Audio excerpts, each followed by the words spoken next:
Hey guys, what's going on? Welcome to Cocktails with Chello. It's back, baby. Hey fam, how you guys doing? I hope you guys doing all right. Thank you very much for joining Cocktails with Chello. We're gonna have a wonderful show today. We're gonna be having a discussion today, essentially about the difference between translation and interpretation, or interpreter service for that matter. So you definitely want to join the discussion, and it's going to be an interesting discussion. So even if you're not interested in the topic, you'd be surprised how integrated that, knowing more about the difference between interpreting and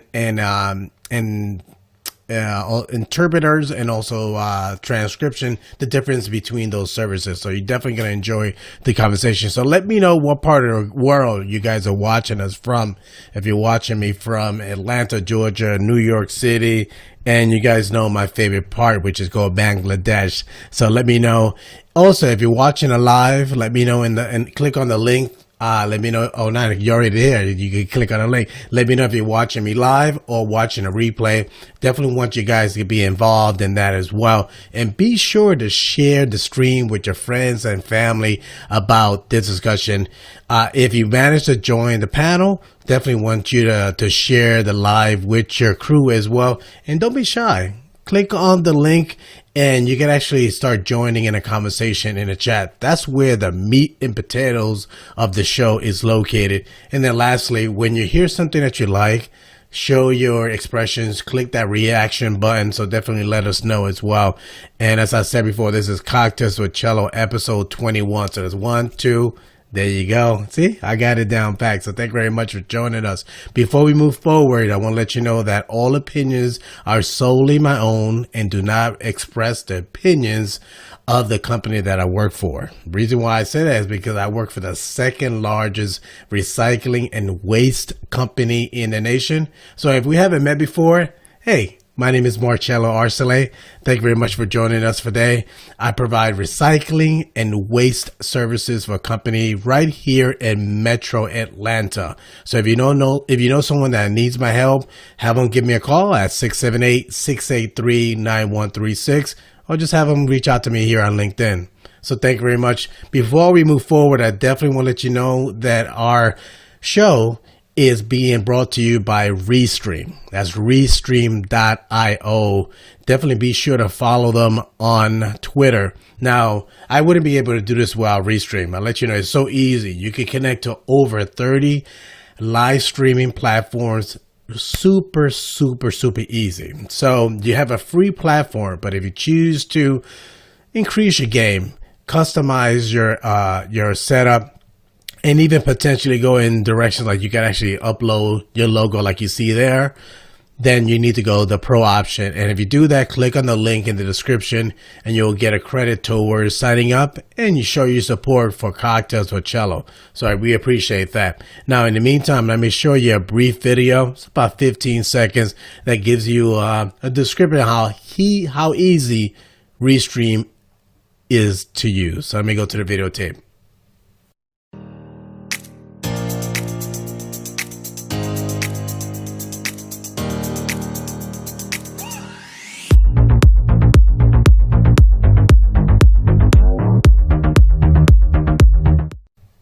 See? Easy breezy. So think about it. When anytime I say easy breezy, I can't finish it. I cannot help to finish it with say cover girl. I'm sure you guys, even though it's kind of corny for a guy to say that, like easy breezy cover girl, he's so used to hearing that. So that's why I say it. It's kind of kooky, but I digress. All right. So guys, let me start bringing in the folks that we have on the panel today, and also along with our special guests. So we got our steady, ready Eddie right here.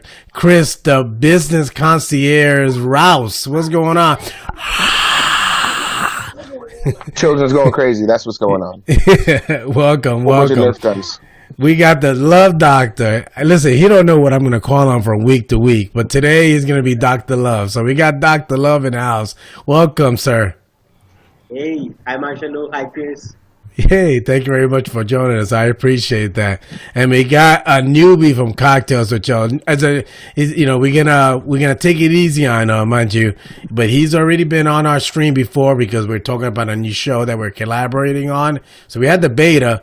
We just gotta coach him till we actually get him so we can actually start doing the show. So we got my dude Reggie Waterman from the North. What's going on, sir? What's up, everybody? How you doing? Yeah, man. Thank you very much for joining us, man. Awesome. Now the show would not be complete without our special guest. And you know, I'm not gonna do any justice. I'm gonna tell you this is the queen when it pertains to knowing the difference between translating and also interpreting service. So I'm not gonna, even try to even give her a moniker. I got my lady in the house here. How are we doing? Thank you very much for joining us tonight. Good evening. Good evening. Thank you very much. Thank you very much for joining us. Now, I love your name, and my first name is Helge, and my middle name is Marcello. But I always call you Ms. Myers. So, won't you tell us about. Pronounce your name and also share folks why they should connect with you here on LinkedIn. Thanks, Marcello, first of all, for the invitation, and good evening again, everyone. So I'm going to pronounce my name for you, Marcello, so you don't call me Miss Mayers anymore. Thank you. Gennike. That's easy enough, Thank right? you. Or Jen for short. Okay.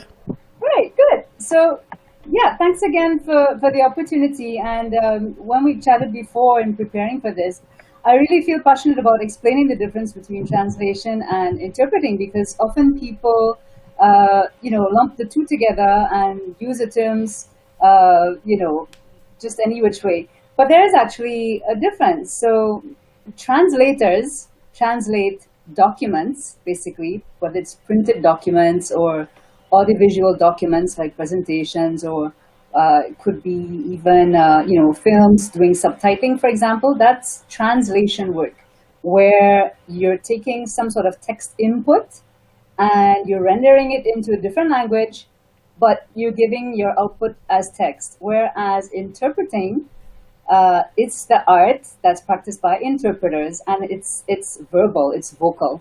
So you're hearing one language, you're doing some mental gymnastics up there, and then you're putting out via your voice what is being said in a different language. So actually that's the main difference between the translator's job and the interpreter's job. And in the profession, you have some persons who practice one or the other of those skills, but you also have people who are, I'd say, ambidextrous, who are equally comfortable translating documents as they are going live with their voice. I'm one of those people. I'm passionate about both of them, but it's not always the case.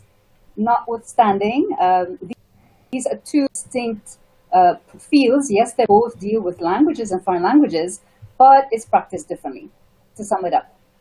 Okay. All righty. So, given that we jump right into the topic, I want to be respectful of your time. Did you had a hard stop? And just in case, if you did, let me know. Then I could. I'm here till you serve the pina colada.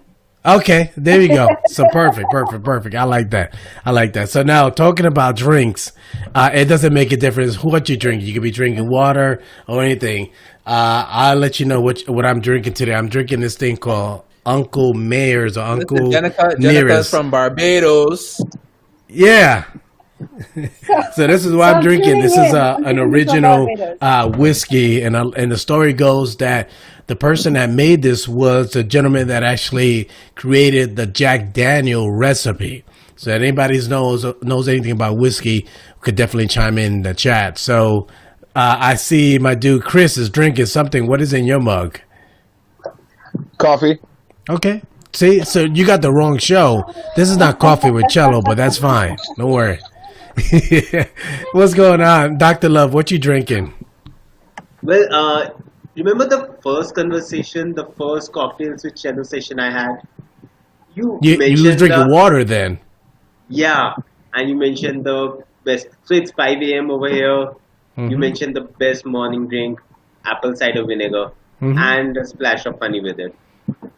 Oh, I had that. I've been committed to lose some weight, so I as a part of my ritual every single day.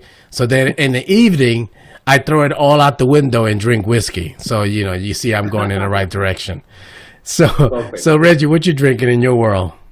Because I knew a fellow Bayesian was going to be on here, I'm drinking Banks.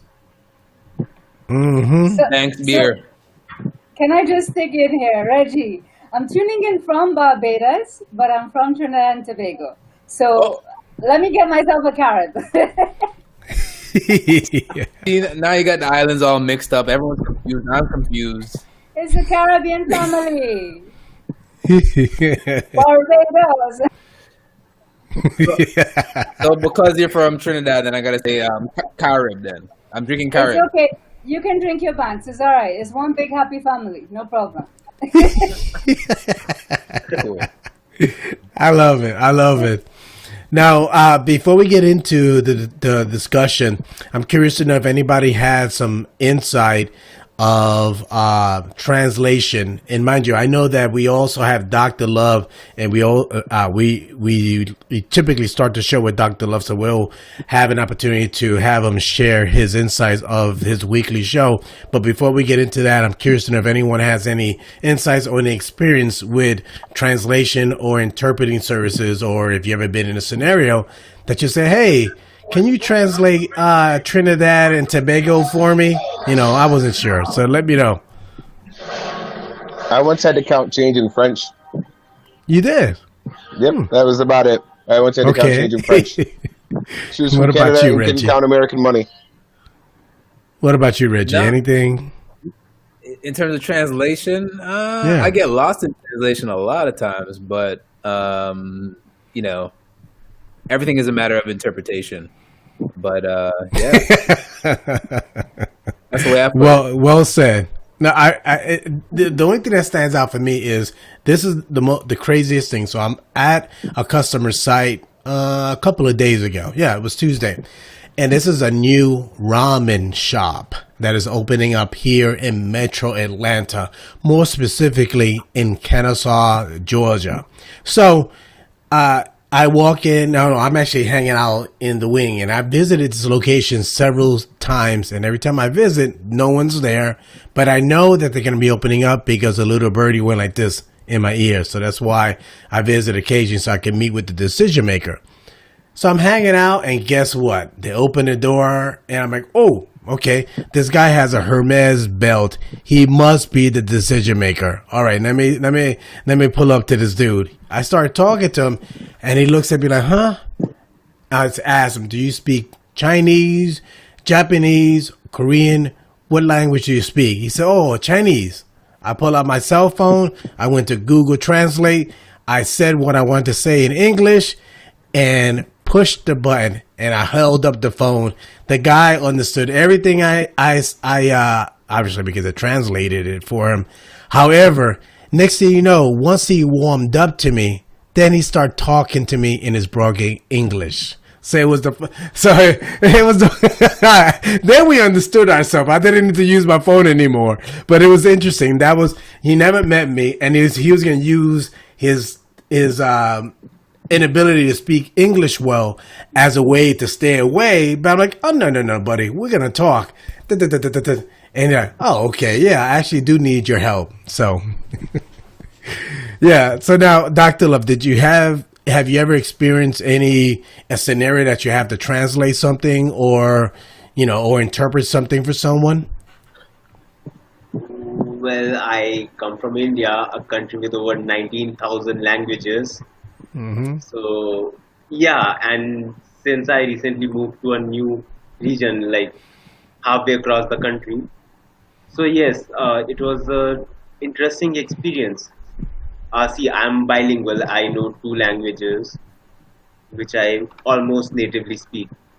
So, English and Hindi. Okay. Apart from that, any other language, it's a bit difficult. I'm still learning 3 or 4 languages so I can understand them partly. But yes. Okay. So, Let's not forget your third language, which is love. Oh, look at that. You nailed it. I like, know what, that I should have been, this is why I got Reggie on the show. He's quick with it. So I appreciate that. Now before we go into the topic, I want to look at the chat. We have some folks already tuned in.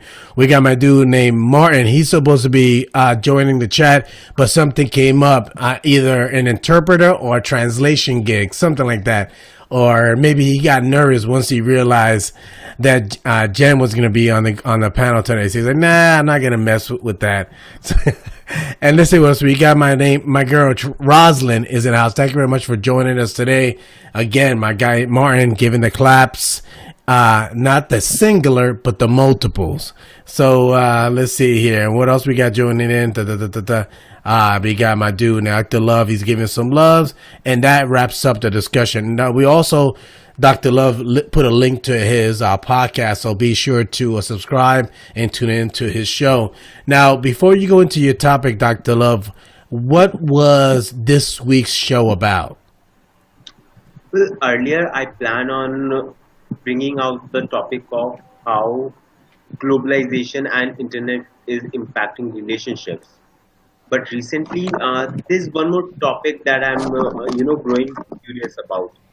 It's healing from past pain and getting into a new relationship with it.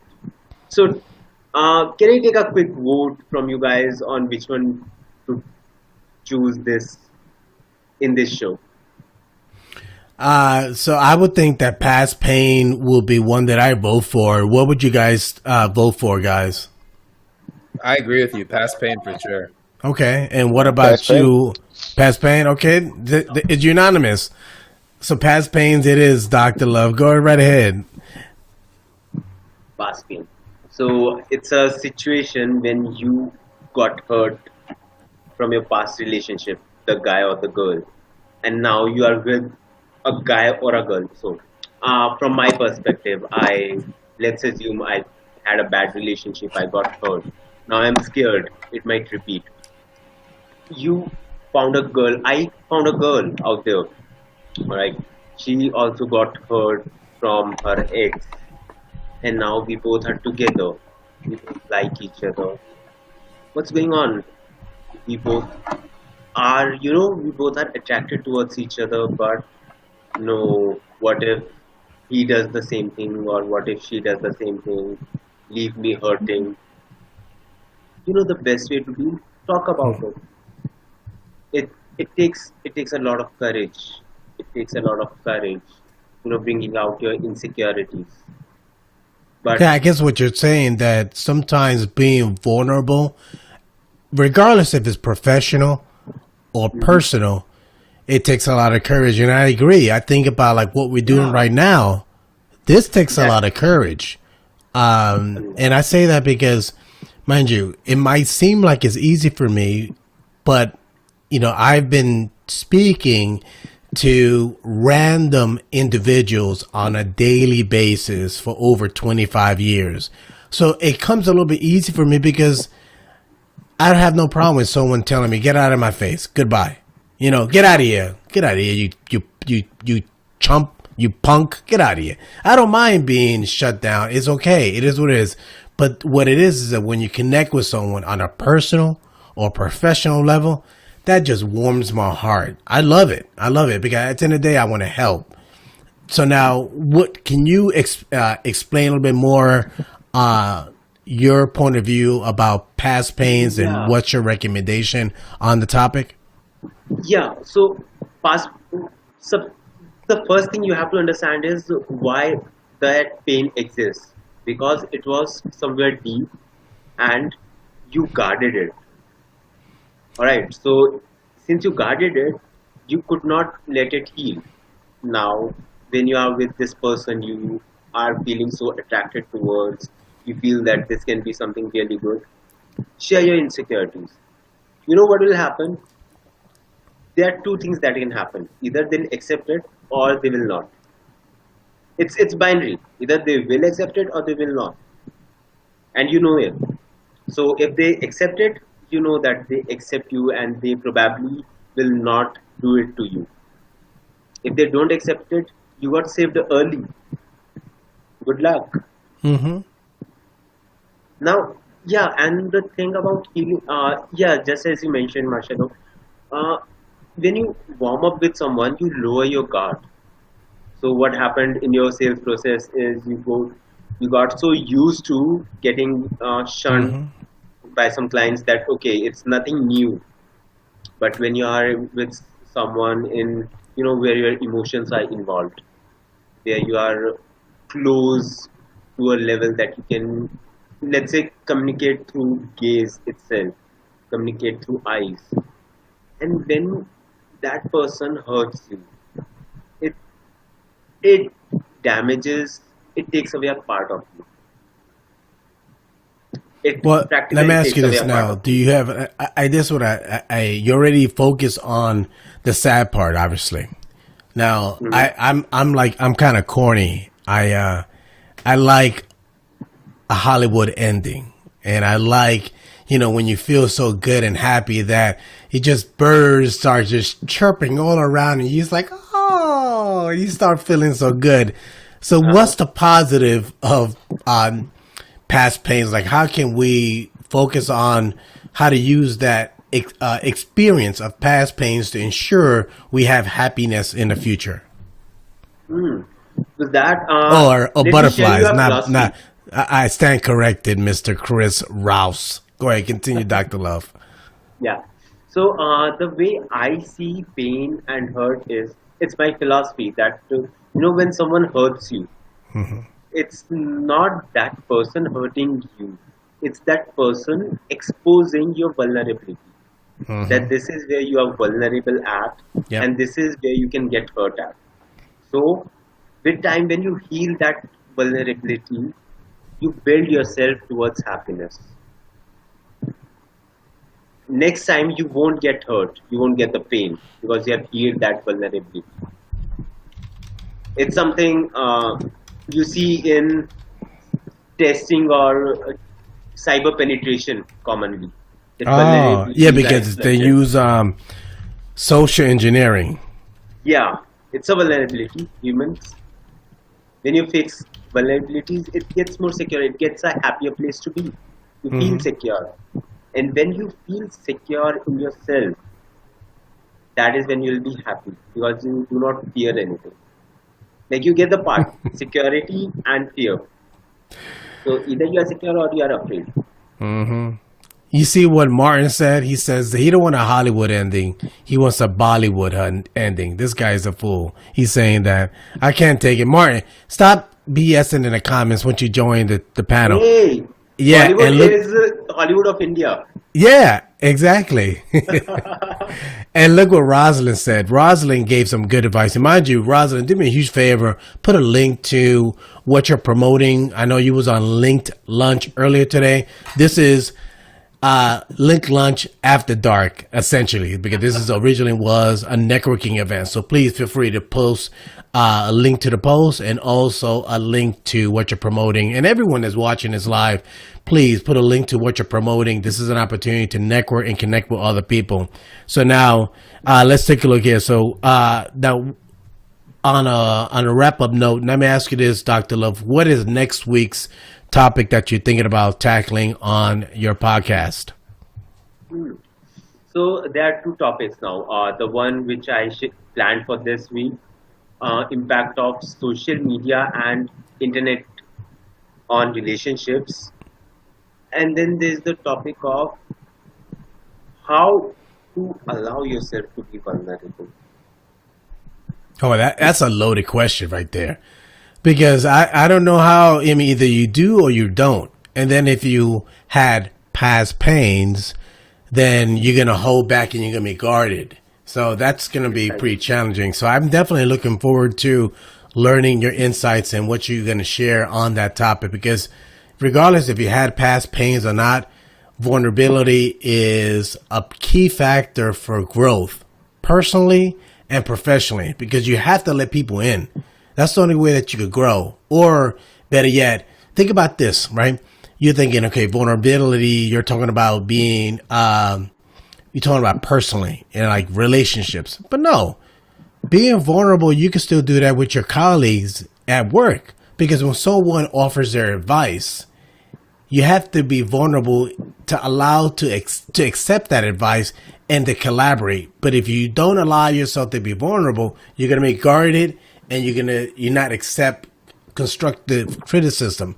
So being vulnerable applies professionally and personally. So let me bring back the panel and get folks opinions of what we discussed thus far. So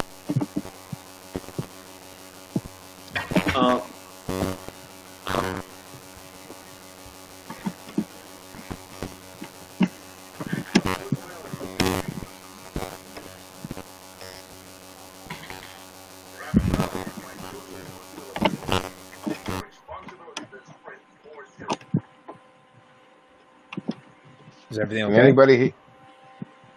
all right, I'm back now. You guys hear me? Welcome back. Okay, good. Let me change the audio over here. I got scared there for a minute. Yeah, mind you, stuff like this happens all the time. That's a crazy thing. I thought my computer was about to explode. I thought it was mine. I was like, No. I'm actually trying to bring my audio now. So do you guys hear any feedback on your end? Nope. no, it's all good, all clear. Okay, good. So now let me ask you this. What's your guys' thoughts on what Dr. Love said? The Queen translator, interpreter. What's your take on that? It can be painful in the interpreting booth sometimes.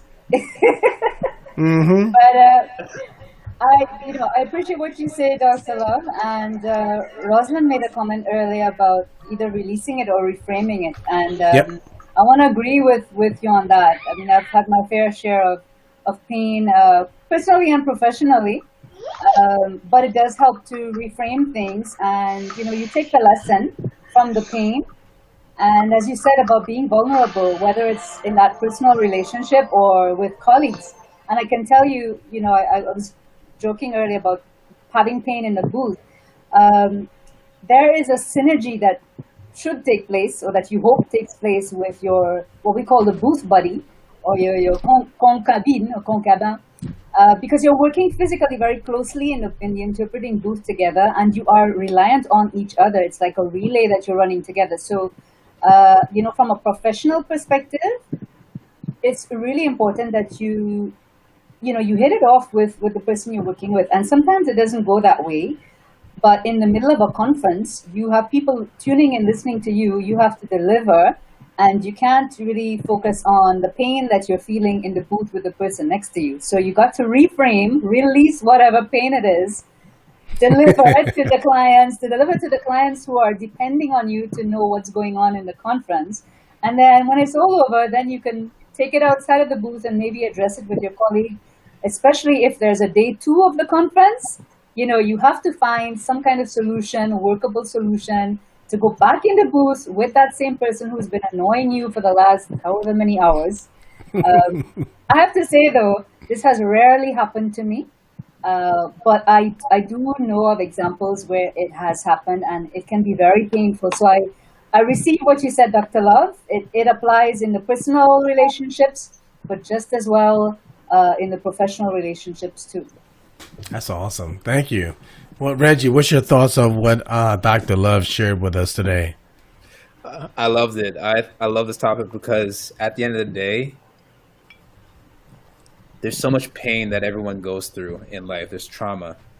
But it's about taking the time to get the healing that you need in order to realize and get what you truly desire. We all go through relationships. Some work out, some don't. And we have to realize that in life, not everything's going to work out.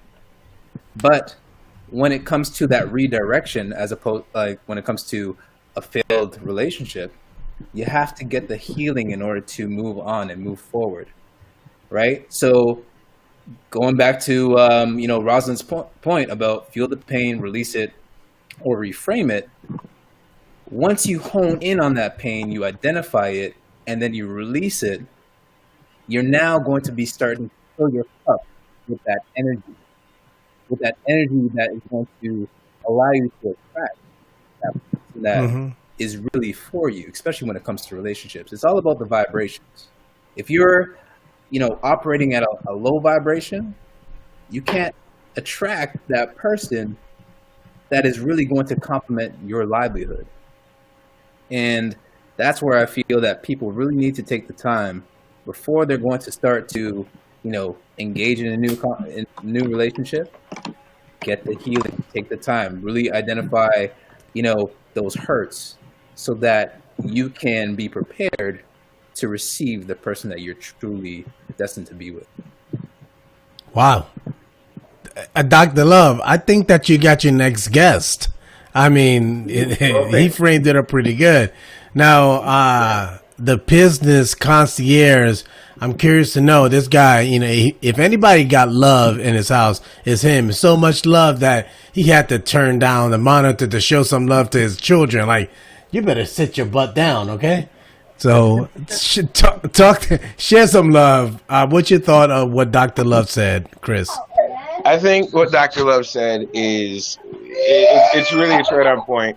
Pardon me, I have a screaming 4-year-old in the back. No, you were just showing some love to a 4-year-old. That's what it was. Chomping cars, you can't have that happen. He's a little gearhead like his daddy.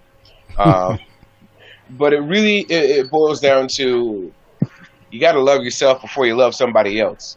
We all go through some sort of traumatic experience, and we all have to learn how to take that traumatic experience, dissect it in our own way, and then we have to evaluate what that does, how it makes us feel, how we want to learn and to grow from that.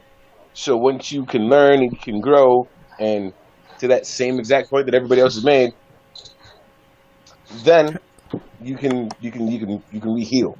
And once you heal that process, you heal through that process, you learn how to love yourself, then the love that you can exude is something truly magical. Yeah, no, I would agree. I mean, that sums it up pretty good. I see that we have Maria is in the house. Thank you very much for joining us. I haven't seen you in a while, so thank you very much for joining us today. And Rosalind, thank you so much for your engagement in the chat.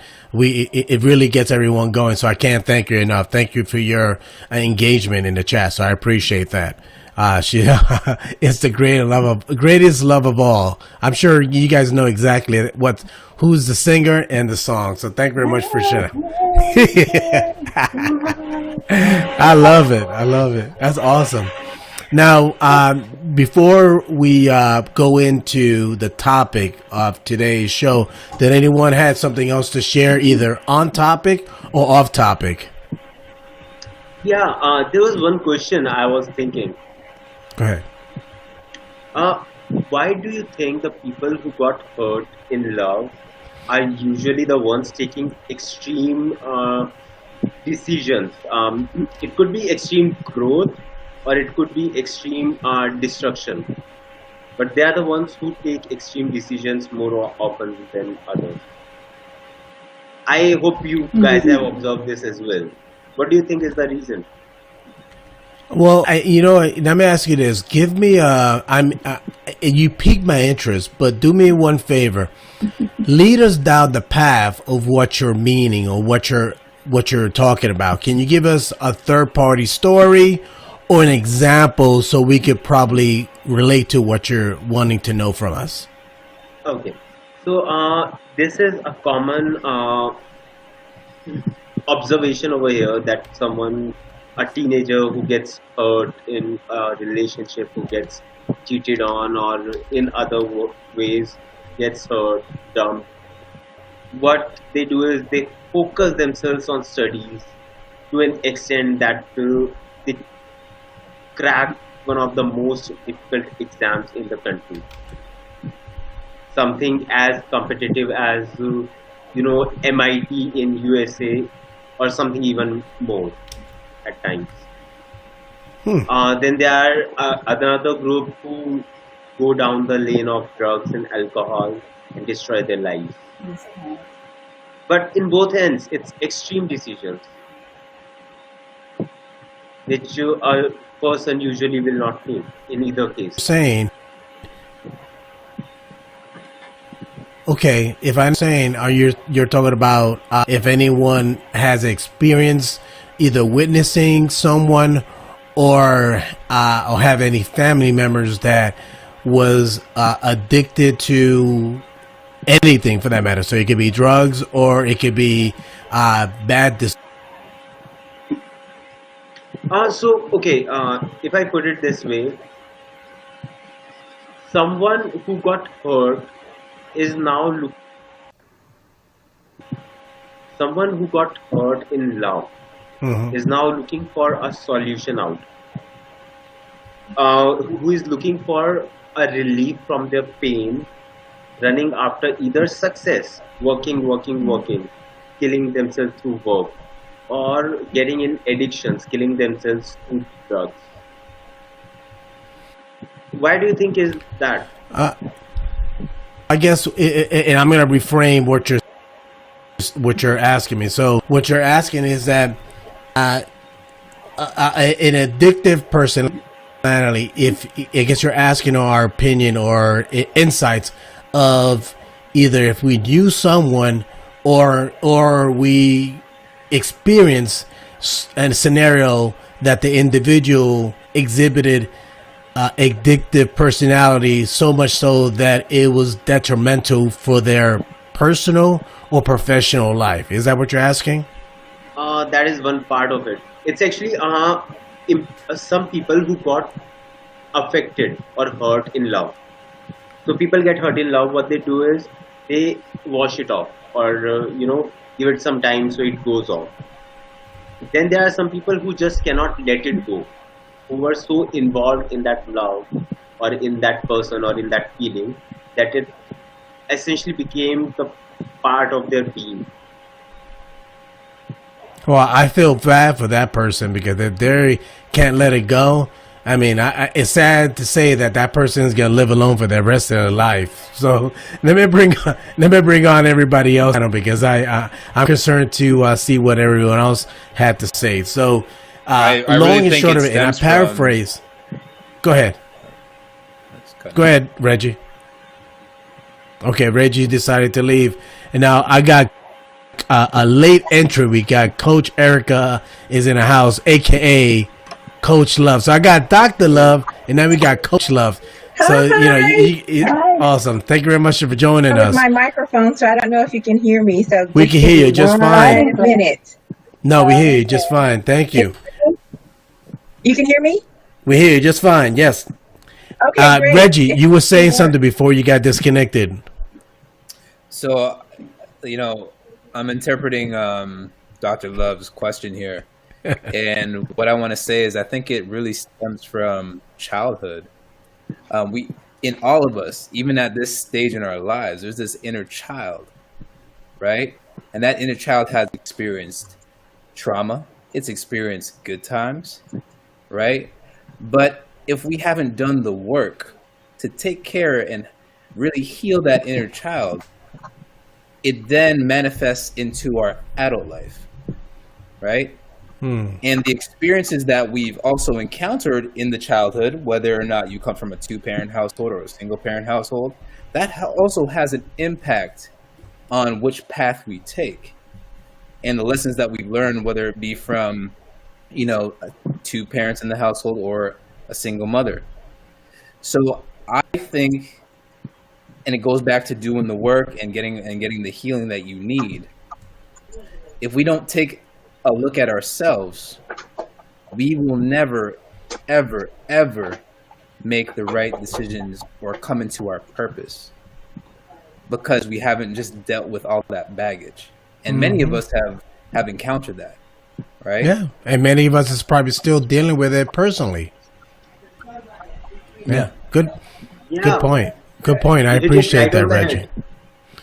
Now, who would like to get their give their insights on what Dr. Love was asking? Who would like to go next?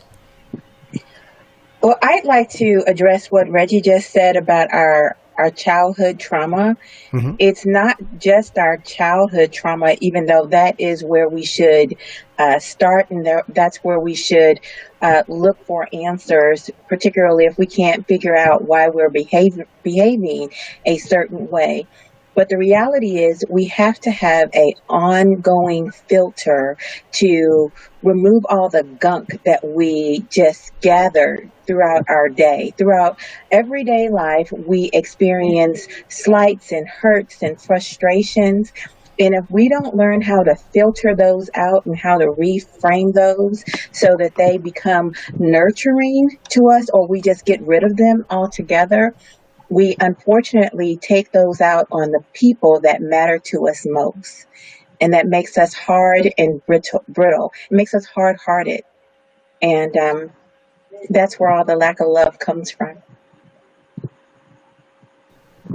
No, I mean, that makes a lot of sense. Now, Gene, what's your thought on what Dr. Love was talking about? Marcello, look at this guy. No, stop. Hey, this is anime style, baby. Right now.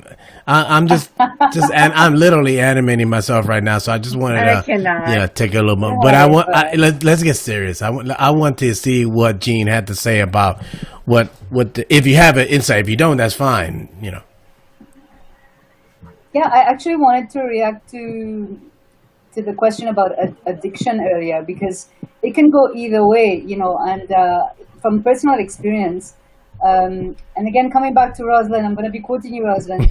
For me, I found myself reframing or using the pain to motivate me towards success, because often when you're with someone, you can lose part of yourself just trying to please that person, and when it all crashes, you come back to a place like, okay, who was I? Who am I? Who do I really want to be?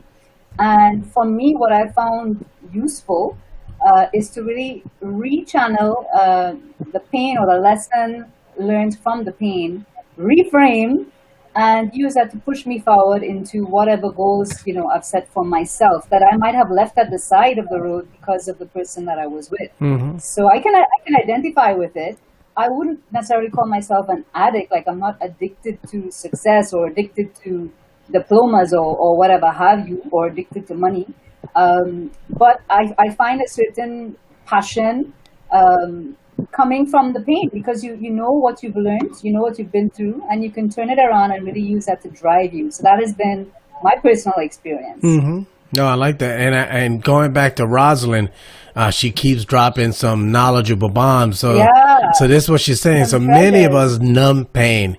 Yeah, we fear it, and we grow up in it in a family culture where we don't express it or learn how to sit with it. So that's that. I mean, it's true, because you think about it, sometimes, like, the scenarios that we might live in, you're better off just either masking it or just moving on, which is not a healthy scenario.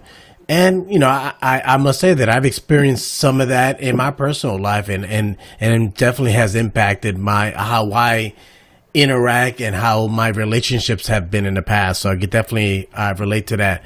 Who would like to go next on sharing their insight on what we're talking about today?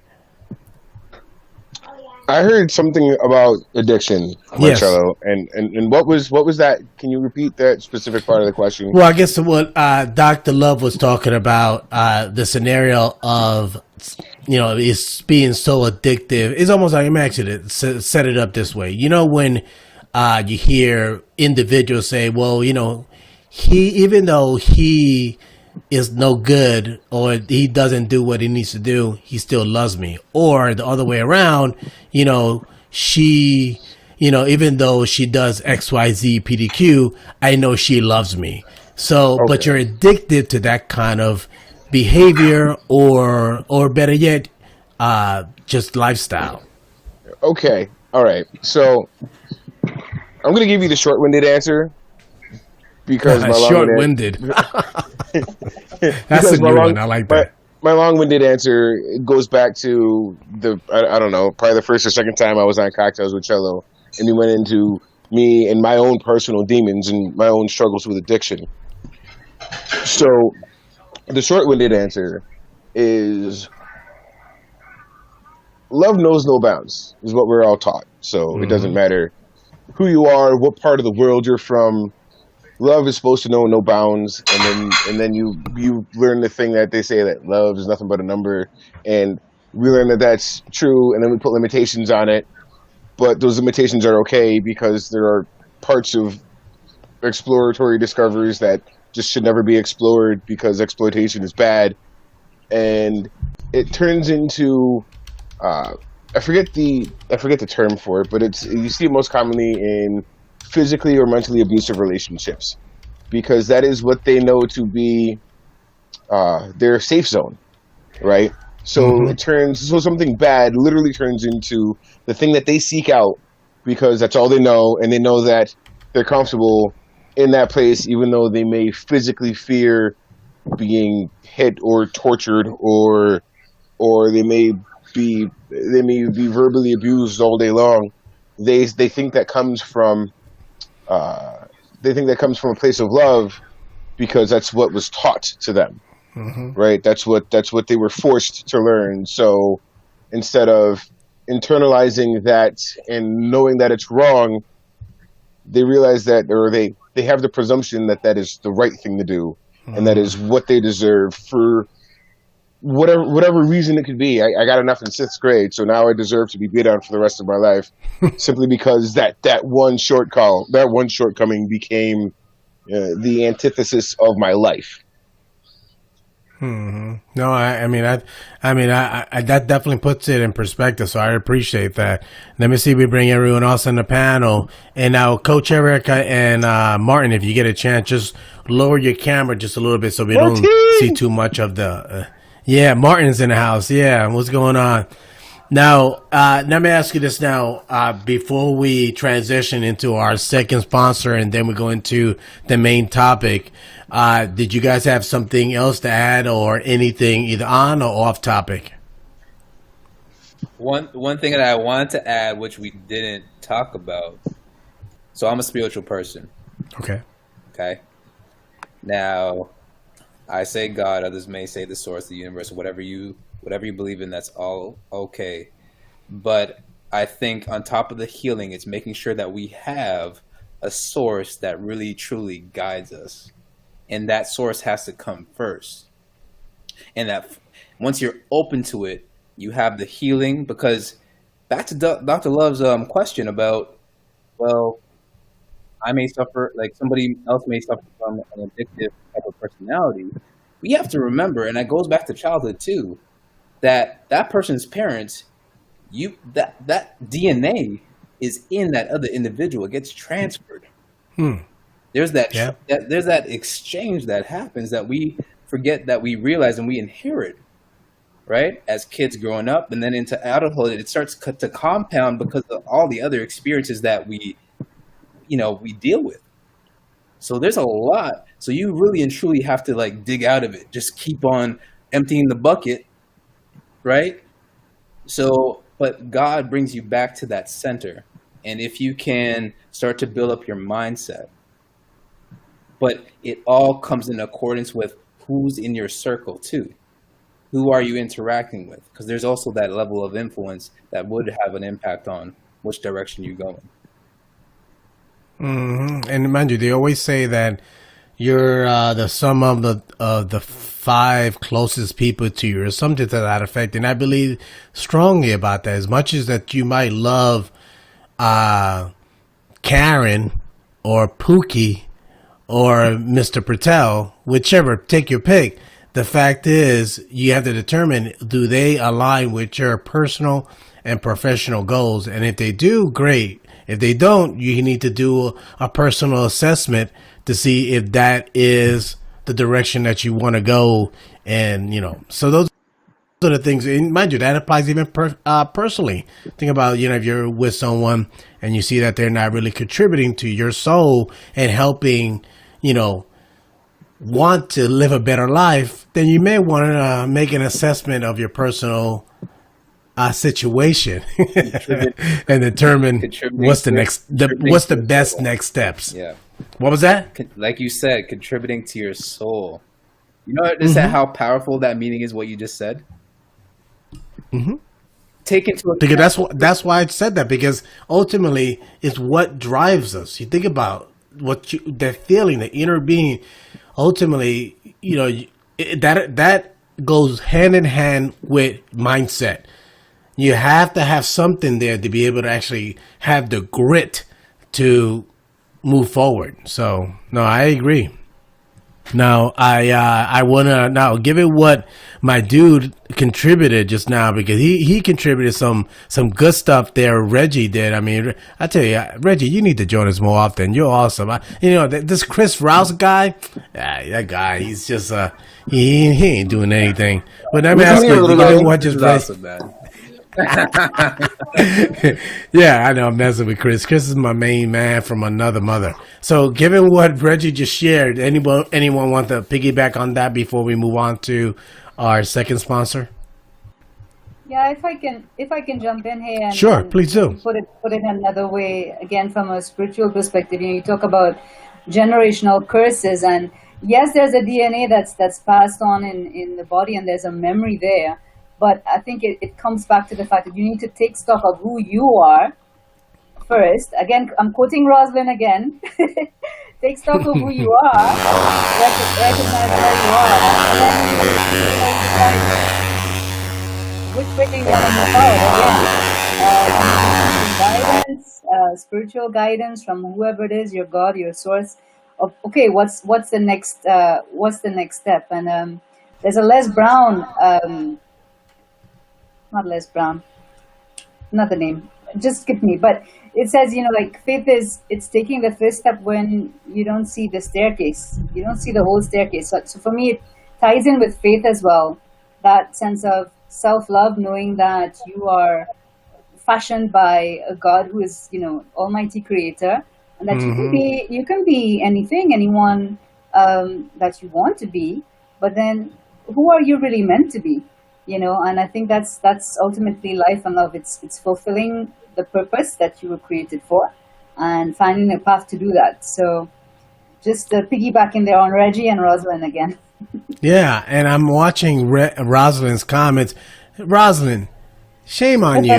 You should have joined the panel, because you're giving some great topics, insights in the chat, but you're doing a phenomenal job. So keep doing what you're doing. I appreciate it. I'm actually putting some of the stuff on the screen to share my love for Rosalind's insight. Mind you, this topic might be so insightful because we already have, every week we have Dr. Love. So most likely we probably continue this chat discussion. I see we also got my dude in the house. What's up, Jamal? Thank you very much for joining. He's just saying my couple of my favorite peeps is in the house, Reggie and Marcello. So, man, thank you very much for joining us today, man. I appreciate that. Jamal. Now, that dude is awesome. His videos are awesome. Oh, look at that. Did you say Pookie? I did say Pookie. That's why I said Pookie. Who else? I said Karen, and I said Mr. Patel. I did like a triangle, you know? All right, guys. So let me, what I'm going to do now is I'm going to bring on our second sponsor, which is Molekule. And if you haven't, yes. Before that, I'd like to, take a leave now because, well, it's 6 a.m. now. I have to go for my bicycle. Oh, that's no excuse, man. All right, I'm just messing with you. Dr. Love, thank you very much for joining us today. You have a wonderful day, and thank you very much for creating a scenario for us to have an outstanding and insightful conversation. So thank you again, sir. Thank you, Marcello, for this amazing platform, and Reggie for your lovely insights. Push love, Jenny, Martin, Chris. It was lovely. Free Milengue. Thank you. Thank you, thank Yeah, you, thank you. All right, so let me move on. Let me go. So now, if you guys are Molecule, I think you guys can probably see it in my screen here. Oh, there it is. It's hiding. Oh, there it is, right there. It's right in the corner. That guy is. If you guys live in California or anywhere, even not even in California, anywhere in the globe, and if you want to have your space purified and ensure that your family is breathing the best air possible. Molekule is a product and a solution that can help you towards that. Now, I want to qualify. Now, people typically buy those units if they have allergies. I don't have any allergies. I mean, I don't know. I'm kind of that freak of nature that, you know, just about any kind of weather, I'm fine, and I don't have any issues. I mean, the only thing that happens to me sometimes is I might have some weird kind of things, like I have some. My eyes might get red, but I think that's when I drink a little bit too much whiskey. But that's another story. But Molecule can't help with that. So now, if you guys are interested in getting your own Molecule to help to make sure that you have a purified workspace or home, definitely go to Molekule.com and use Cocktails10, and you get 10% off of your purchase. They just came out with a brand new unit called the Molekule Air Pro. I got my eye on it. It looks beautiful. So I want to share a brief video just to show you how good the unit works, and I definitely want to give thanks to Molekule for sponsoring this week's show.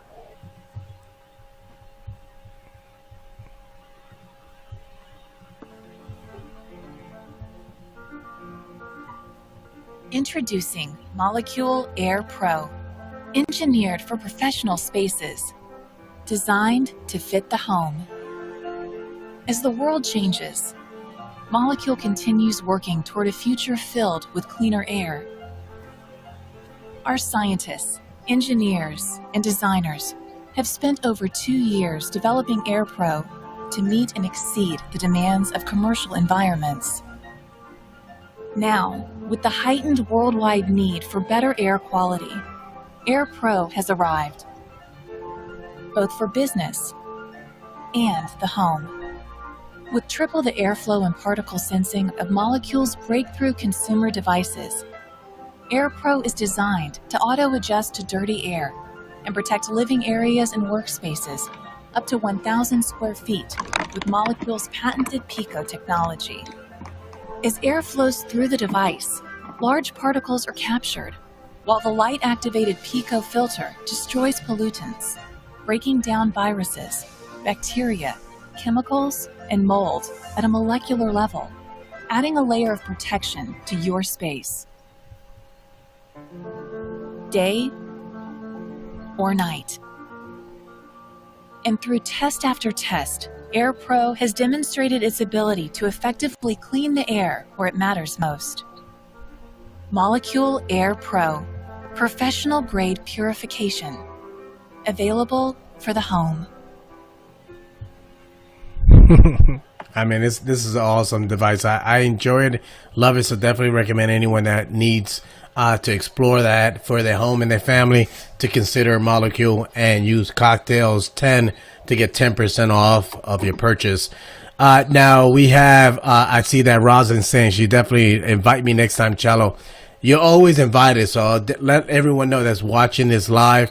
If you're watching this live now and you're like, you know what, I could share my insight, but I'm typing a little bit too fast, or just so fast I could type, but I like to join and actually share my insights. You guys are more than welcome to join the chat and join me on the live chat. So I'm going to actually paste the link here again, so you guys are more than welcome to click on the link if you guys want to join the conversation on the panel based on what we're sharing. So you're welcome to do that. Now let's get into the main topic of tonight, which is the difference between translation and interpretation. So I want to I want to introduce Martin. Martin, thank you very much for joining us. I know you you was hanging out watching maybe a baseball game and you decided at the last minute to join us. So thank you very much for joining us today. I've been listening since the beginning. Okay. So I was just driving. I was in the car, so. No, see, that's good. See, now you being safe. I like that. You'd be surprised how many times you see people on Link Live on car driving, which is, as long as you're safe, you're fine. But, especially for the conversation, it was not going to be sound. So now I want to share the platform now to Jenny, and I know we talked offline and I suggested that we could probably consider, let's say, top 5 topics or 5 things you want to share about the difference between interpretation and translation. And I share that with you guys. Now, I want to know how you want to address it. So now I'll default to Jenny. How would you want to approach your insight? Did you want to tell a story, or did you want to share key things that people need to know about the difference? Well, first of all, greetings, Martin. And, because I came in at the start of the show, I'm happy to let's hear what Martin has to say, because I'm sure he's got some insights as well. And we can take it from there if that's okay with you. I'm fine. I mean, I'm just want to be free flowing. I gave that as a suggestion just to give you an idea, but I'm good either way. Now, mira come mierda, Martin, why don't you share with us, share with you what direction that you want to express your point of view on the topic. So basically, we're defaulting to you. So, do us right, baby. Go ahead. Oh, yeah, I just listened to basically the explanation that Gennike, right, explained earlier, and that's exactly what it is. And then, unfortunately, that gets confused a lot.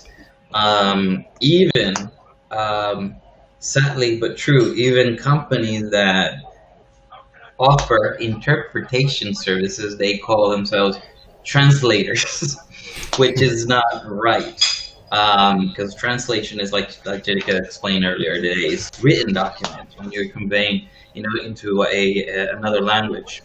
I myself, as well as her, I do both.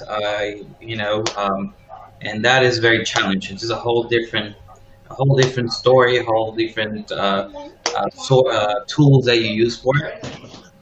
And that is very, very important to understand, because actually it helps people or companies when they're recruiting the interpreters and translators. They can really train those interpreters and explain exactly what they need to do, which is to convey a verbal message. And it's not like translation that actually go word by word and try to accommodate it in the commonly expressions or words of colloquial, so to say, words of the area or targeted translation. So that's super important to know and have it clear, so you don't have an interpreter interpreting in a wrong way and saying things that really don't make any sense. And as well as a translator, so they understand exactly what is the target or the objective when you're translating a document, which is there's a lot of kind of battles when you hire a translator, because sometimes the translator attach too much to the technicalities of the translation, when sometimes you can be flexible as long as the message in the written document it is the words that the local people, let's say, for example, I work in a translation in Aruba. Aruba and Curacao, they use papiamento, and in papiamento you have to find the words that they use local to understand the document. If you're going into legal or you're going into construction and safety instructions, so it is something that seems to be very simple at the beginning, but it's actually very both is very serious and important to understand how you manage either one of them. So to be precise and accurate, so to say. So I mean, it is. There's a lot that we can talk about. So I think Gennike, right, has also a lot more to add to that subject. Jenica, what are your thoughts on what Martin had to share on the topic? So just to pick up on three key things that Martin said that could take us into three different directions.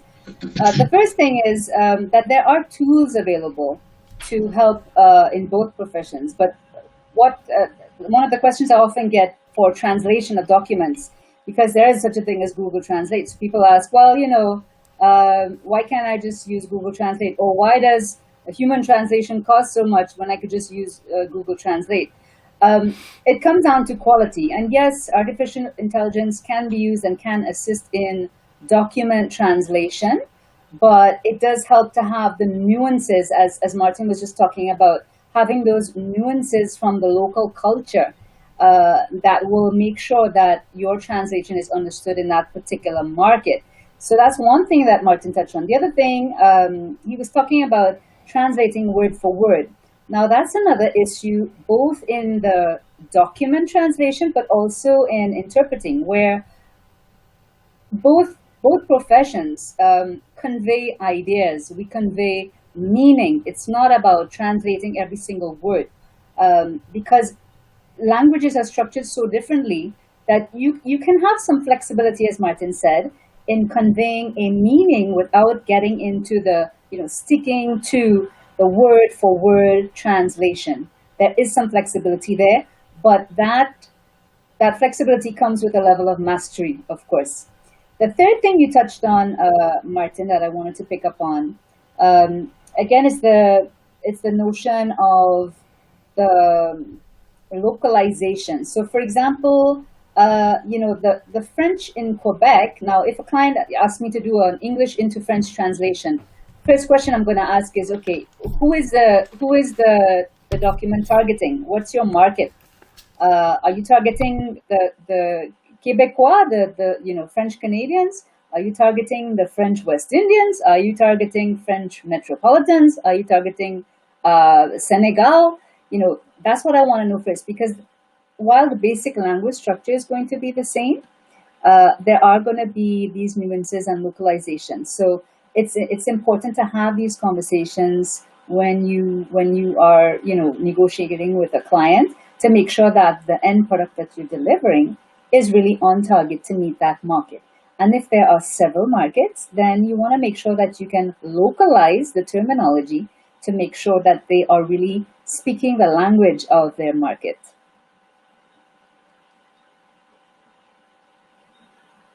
Nailed it with that statement, because I think about when I goes, what we call them are jibaros, and jibaro in Spanish terms is like, but it's almost like a dude. So you'll say that as a term of endearment, like, hey, ¿cómo está, jibaro? How you doing, dude? But when you say that, the person of like language was like, oh, okay, this guy's like me. Okay, he's cool. So I get what you're saying, because that makes perfect sense. So like, knowing exactly the culture that using those kind of language is key to connect with the right audience. Absolutely. And, we're talking about... No, I like that. No, I like that. We're talking about using language to connect with audiences, but it's connecting with cultures as well. So even that is part of the training, because this is another question that comes up. Well, what makes you qualified to be a translator or whatever? So there is the language. You have to have the mastery of the languages that you're working into and from, of course.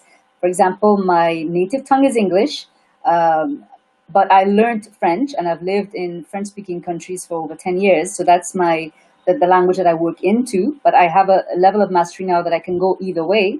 And then there's Spanish, which, drop me in any Spanish-speaking country, I can negotiate in the market and get the best deals.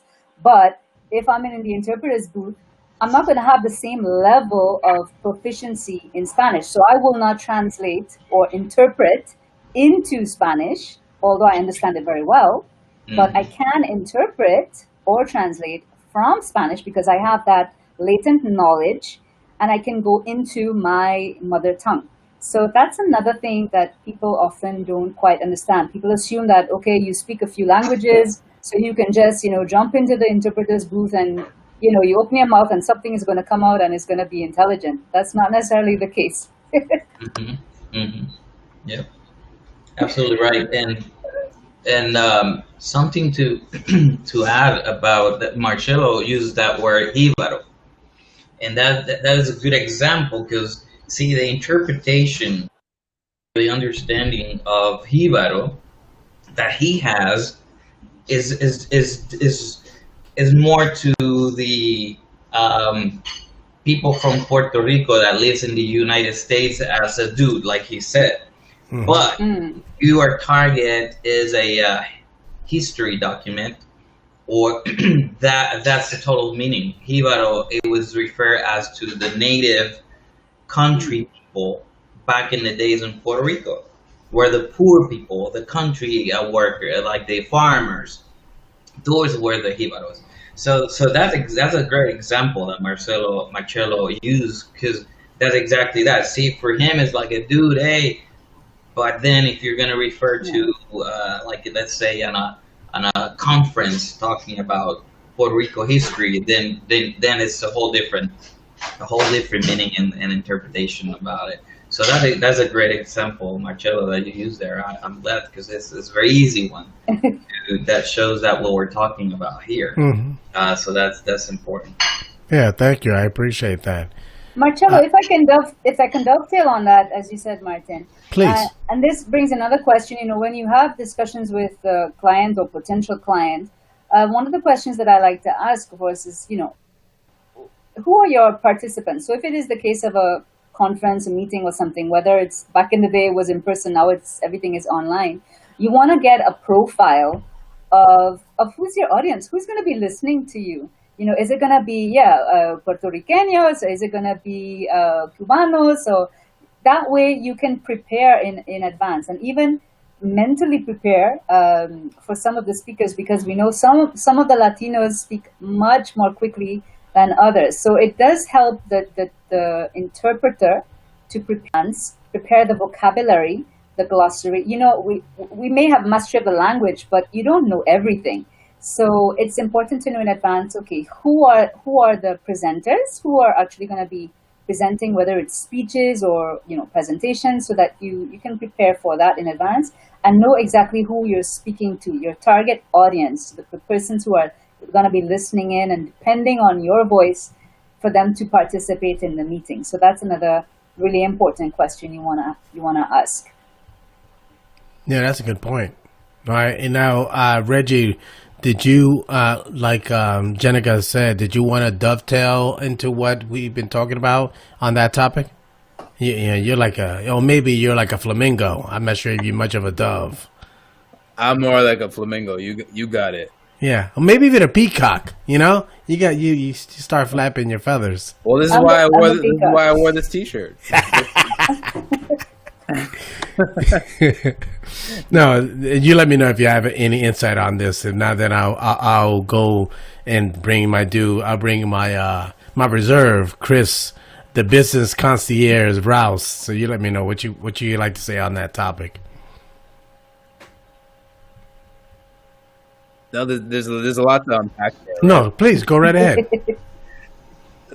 The matter, like the subject of translation, is something that is kind of foreign to me, given the term translation, right? But yeah, for me, I don't have I'm just gonna be real. I don't have a lot of insights on that subject. It's something that I need to obviously would have had to been experienced with. Can I ask a question, Reggie? So have you ever, participated in a conference, a multilingual conference, where you've had to use services of an interpreter, where maybe you were in a foreign country where they didn't speak English was not necessarily the native language, and you had to listen in on the headphones to an interpreter. Have you ever had that experience? No, but you know what? If I was to kind of relate it to that, I had a chance to actually travel to Thailand last year. So obviously, there's going to be a barrier to communication with the language, right? But yeah, to really understand and communicate, obviously, there's different methods to do that. There are times where I had to use a Google Translator on my phone to really understand the native language. But then, for the most part, there was a lot of people in Thailand that understood and talked English too. But in terms of on the business front, when it comes to going to various conferences, I never had that exposure. So this conversation that you guys are having to me is really and truly opening up my eyes to this experience. And it's actually giving me some knowledge that I need to be cognizant of, because when things eventually open up, because this whole COVID-19 is not going to be forever, eventually we're going to be able to travel. Hopefully, if I, with God's grace, I'm able to go to different countries and take into account exactly what you and Martin are talking about. So you said something, well, two things that I want to take from, two takeaways. One is, and I was questioning, how did you have the experience and how did you feel? So you did have an experience of being in a foreign land where you don't understand a language, and that may have made you feel a certain way. So I want to transpose that to, let's say, of course, English is, sort of the majority language that you would have in the conferences. But if your native tongue is a minor language, or, you're going to come in feeling like you might be missing some of the conference, or you're feeling like you're being left out.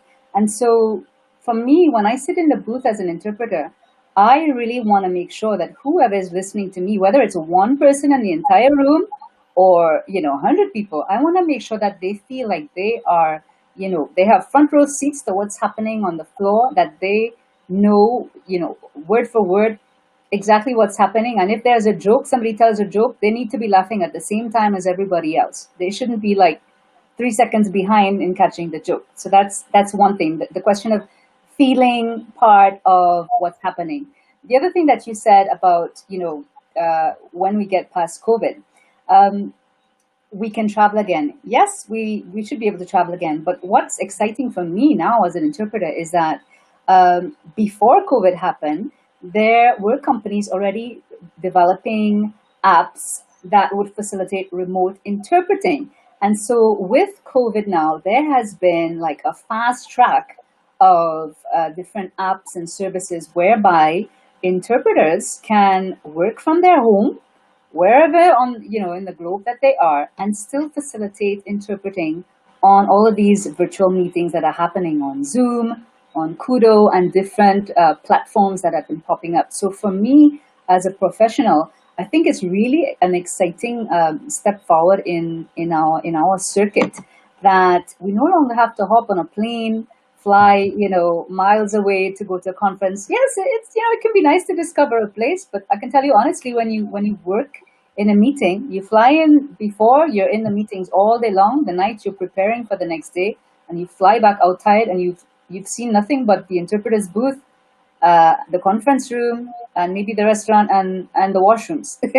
So I think it's really quite exciting that we have new tools available to us as interpreters to be able to facilitate communication, multilingual communication in all of these virtual meetings that are taking place. And that for me is special, because it means that people are being included. There is that notion of inclusion, of diversity of language in the meetings that are happening, that not all the meetings are taking place in English. So that's pretty exciting for me. So can I address exactly what you said? Because I think those 2 points, those 2 big nuggets are instrumental. One being the fact that you establish that continuity in terms of maintaining that experience for that person who not speak the native language. I think that adds tremendous value to what me as an attendee needs to understand and feel part of the whole experience, right? Absolutely. The second piece is this is crazy. So in my mind, I'm gonna let you into a little vision that I have. Okay. I just recently established. I created this program as of last year, but it's now starting to come to form. I'm starting to get some traction, and it's targeting colleges and universities, and it's about equipping the students with tools that they could actually utilize post graduation. Because it's not, from a school perspective, we talk about a lot of theory, but we don't really talk about the practical know-how in terms of how to navigate, how to effectively network, how to manage up, how to deal with a bad boss. But in my mind, the vision is I want to expand this globally. So when I dovetail back to what people like you offer in terms of value is I don't speak, if I want to take this globally, I don't speak that mother tongue.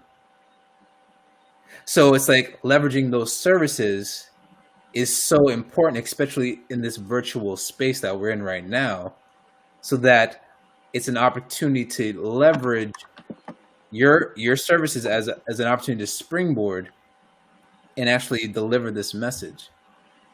So those are the two things, like, just to address your two big nuggets. I'm coming back with, I love it. Thank you. And I want to learn more. And I think this conversation is just, it's opening up in my mind, if you will. Yeah, thanks. And, thanks for sharing what you're working on. Certainly for me, and maybe I just give a little bit of background. So I'm a trained interpreter, but I'm also trained in the field of communications. So I maybe I come with a bit more of a holistic perspective, and my objectives at the end of the day really are inclusion. And so I go the extra mile. I'm glad Martin has joined us back in. And I really go the extra mile to make sure that the persons who are in the room or who are listening in feel totally part of it. Just today, I was having a conversation with a friend, and the example that she gave me, I'm going to share with you. It's an anecdote. So I'm in Barbados, and Barbados is one of the low-risk countries in terms of COVID-19. And so there's a huge influx of persons coming to Barbados now to work remotely because, hey, it's the sunshine, there's a nice, great place to work, and there's banks there. And don't forget oysters. Don't forget oysters. Friday night, that's tomorrow night. All right, yes, exactly. Tomorrow. But she was telling me, like, part of the planning, because she's on one of the committees that's planning and putting in place all of the protocols, the health and safety protocols, to make sure that this influx of visitors, can be accommodated in Barbados without contaminating the rest of the population. And so they are in meetings. Barbados is taking part in meetings with folks in Quebec, in Haiti, across the Caribbean region, different languages. And she was making the comment today, like, she hasn't seen the Haitian persons joining on the meetings recently, and she suspects it might be because when they join in, of course the meetings are in English. There is no interpreting on the meetings. So though these colleagues might have some notions of English and they might speak English very well, but if you're in a technical cabinet level meeting and you've got maybe high school English, you can be losing 90% of what's being said in the meeting, and that makes you feel left out. So on the one hand, you might be sitting on the call, not really, internalizing 90% of what's going on. And then when the question is asked to you, hey, so what's your opinion on this? What do you answer when you've missed like half of what was said? And that's all because, well, one, there's no interpreting services, but I would say fundamental to that is maybe a lack of understanding or lack of appreciation for the fact that speaking English and understanding English enough in a technical environment to be able to make an intelligent and meaningful contribution to that level of conversation is not the same thing. So, she's a friend of mine. We had that chat today, and, she said, Gennike, listen, I'm going to call you. I'm going to talk to these people, and if you can join the next call, we're going to let the Haitian colleague know that we have an interpreter on the line. I'm going to volunteer my services because I love my Haitian people, So, but for me, it's about being inclusive. You cannot say that, hey, we value your opinion and we want you to participate in this meeting, yet the language of the meeting doesn't allow you to fully participate. So that's what it comes down to for me. I love that, because just before this live event, I actually delivered a a workshop and presentation to Ryerson University. So big shout out to Ryerson University students in Toronto. And we actually talked about diversity and inclusion. And I gave them my story, right? And that was just my story from a perspective of being Black and trying to climb up the ranks in terms of climbing that corporate ladder. But now you've taken it to another level when we're not just talking about language, right? So there's barriers to that, and how we need to make sure that we keep inclusion at top of mind, because like you said, we could create a disconnect if there's a subset of the individuals that are participating in that event that cannot really extract the value because there's that barrier. So that message becomes so totally diluted.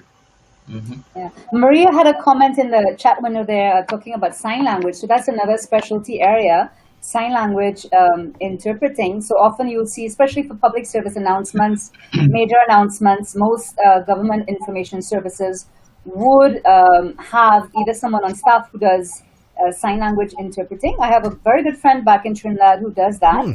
It's a skill I absolutely envy, but I've done nothing to acquire the skill myself.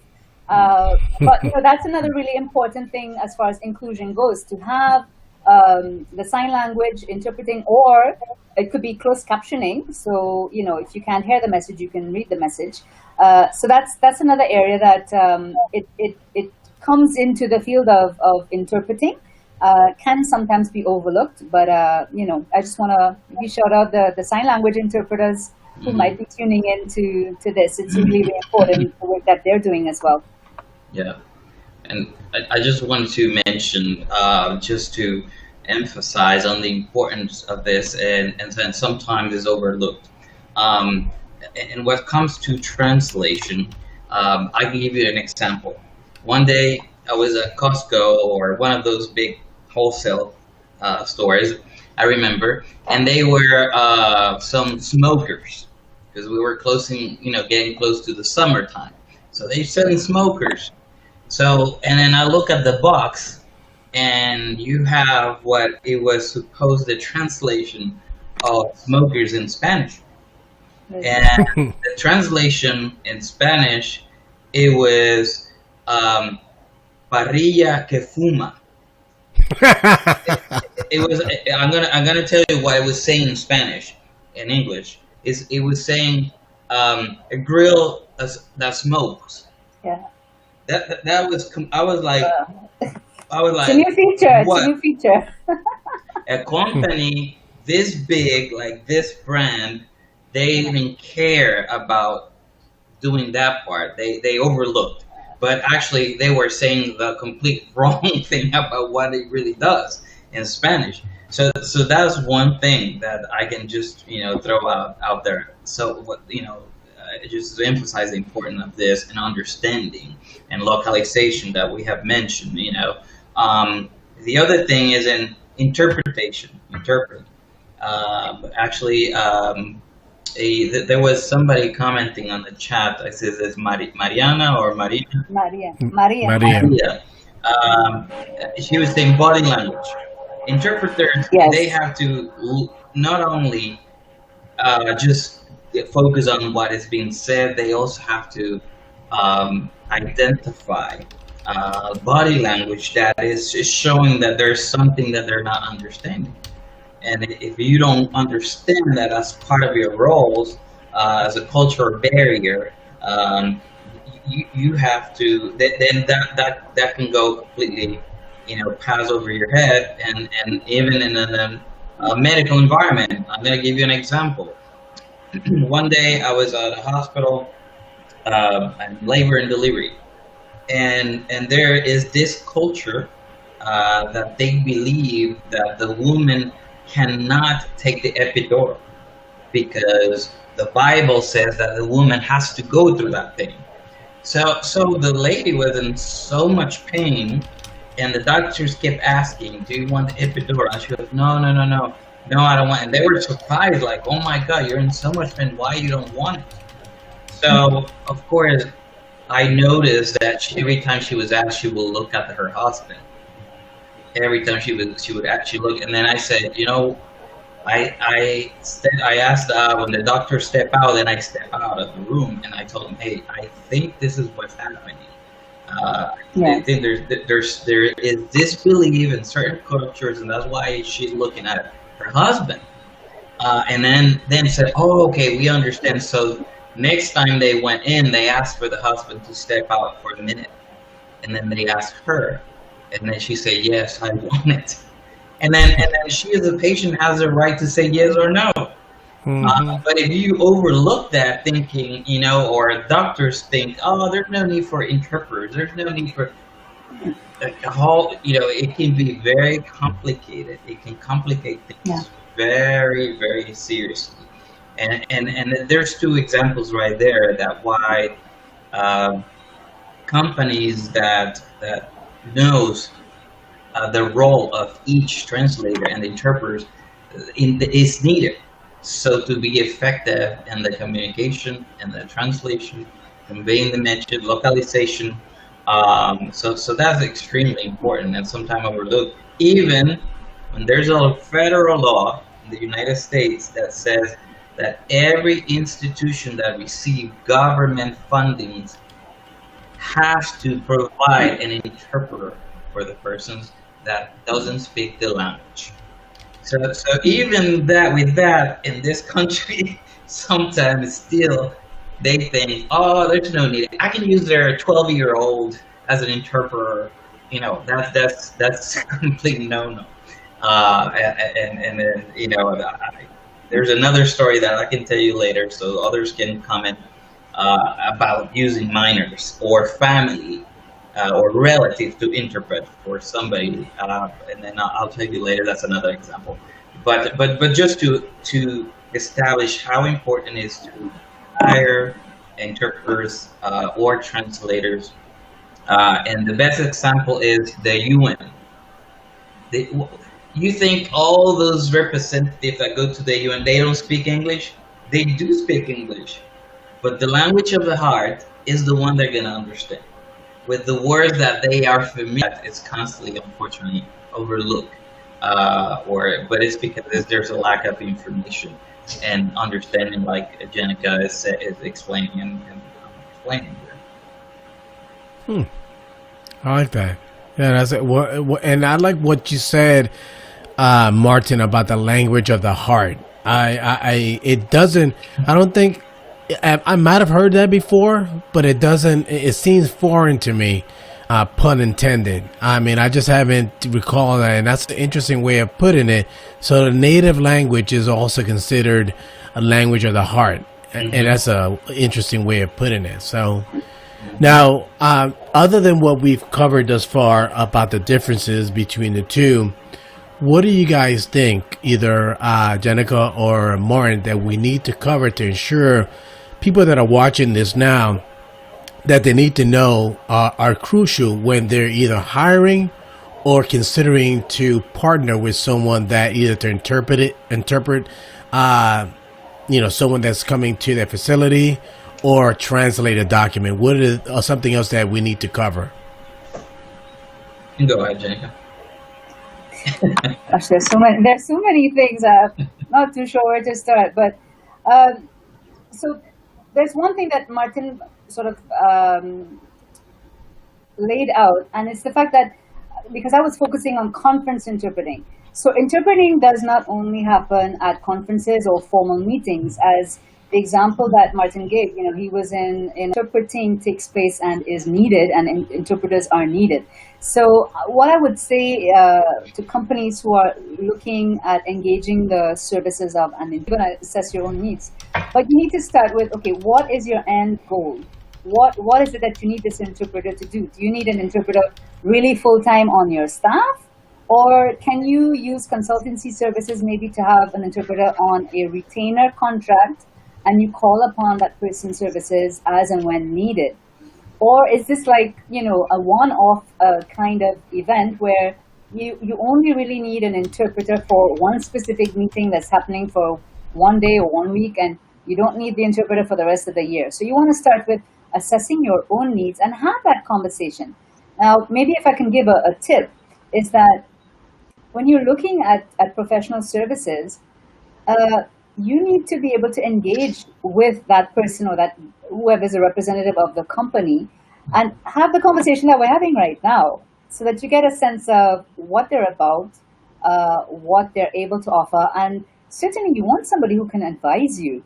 Of course, it's these business relationships require building trust, but you want to feel comfortable that the person you're speaking with, the interpreter that you're engaging with, or the service, multilingual service company you're engaging with, really is understanding your needs. It's interpreting your needs and proposing the best solution possible for you before you hire anybody. If you are engaging with an interpreter or a company that's hesitant about answering your questions, I would say that's probably not a good way to start.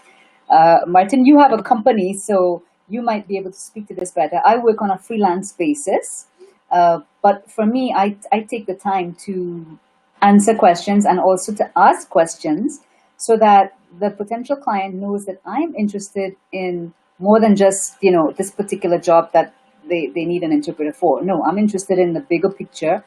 How are my services going to help you reach your business goal? Yeah, absolutely. Hey, Martin, before you go in there, Gennike, I don't want to wait to the end of the show, but Gennike, can you share with folks briefly what you do and how you help individuals here on LinkedIn and also on a freelance basis, and also how they can connect with you outside of LinkedIn?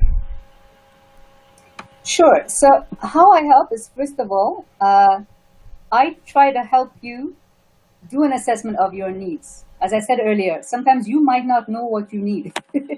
So by having that conversation with you, I help you establish what your real needs are. And it's happened a few times before where people realize, well, actually, they don't really need my services. Maybe they need just transcription as opposed to interpreting. Maybe they need translation, for example. This is an example of subtitles. They just actually needed subtitles translated, as opposed to having me in person in their company to sit down and look at the videos. So I help clients to establish what their needs are, and then I propose the language solutions that are required. If it's a language that I don't master, because I work principally in English, French, and Spanish. So let's say if it's German or Dutch or something else, I'm connected to other interpreters who I can recommend.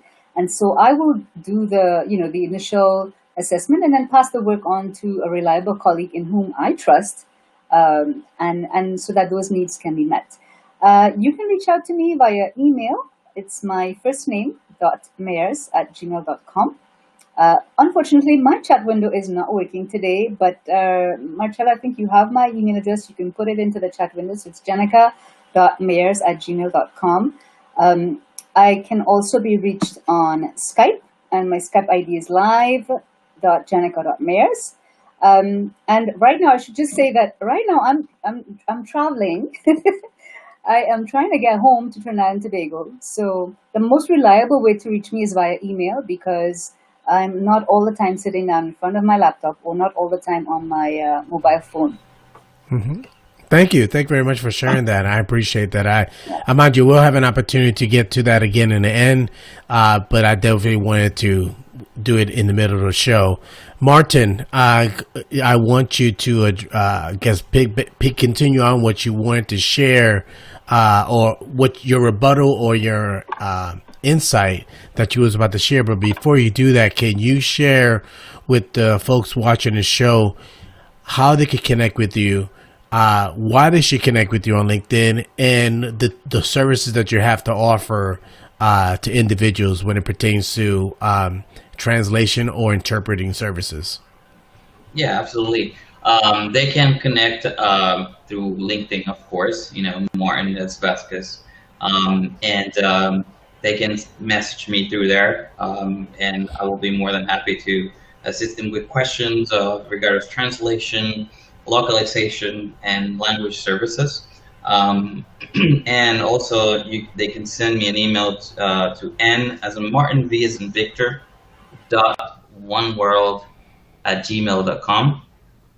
And the company offers language services for conference, simultaneous, consecutive, translation, and as we have a 24/7 line on-demand interpreters in over 60 languages.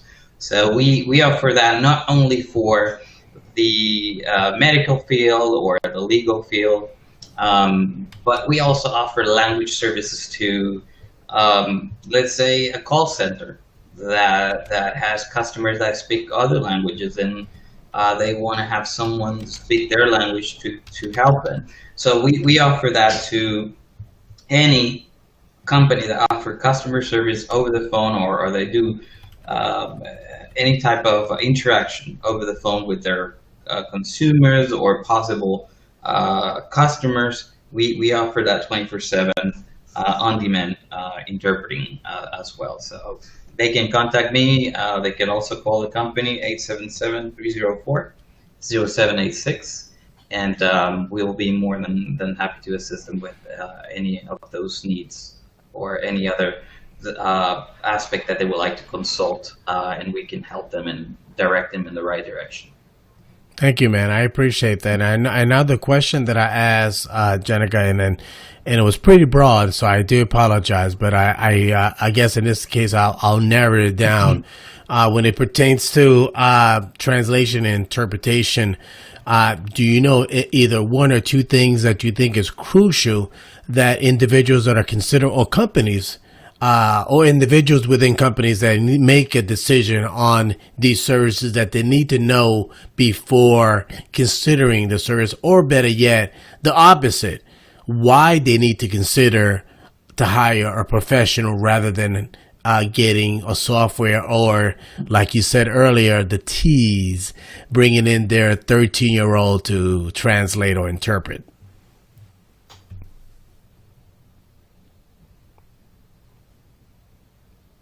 And go right ahead, Martin. So basically, they need to, of course, consider what is the target. That they have customers that and sales coming from consumers that speak other languages.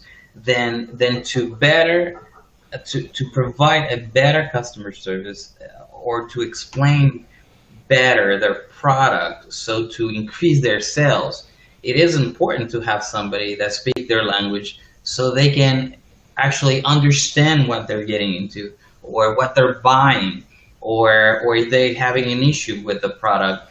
Maybe they think it's the product, but maybe it's because they don't understand how to use it. So it comes, bottom line, it comes to growth.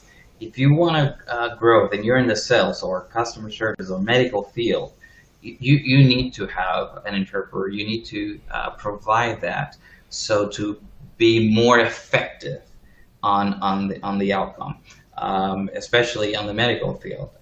That's very important. So they need to think about that. And when it comes to translation, it's the same thing. I mean, if you're going to put out there a manual for a device that says parrilla que fuma, then you're going to have a lot of returns, because people are going to send it back because they don't know. They bought something different, that helps them to maybe see dreams, or see, to use it for other purposes. So again, you need to, it all comes to a better communication, better understanding, and actually achieving the objective. So I'm telling you, it is. And then using your 12-year-old to translate, that's not going to work. I'm telling you. Again, there's a. Now I can tell you about that one. One time, again, in another case, the interpreter was with a patient. The doctor is asking the patient, "Do you know why you are here?" And the patient,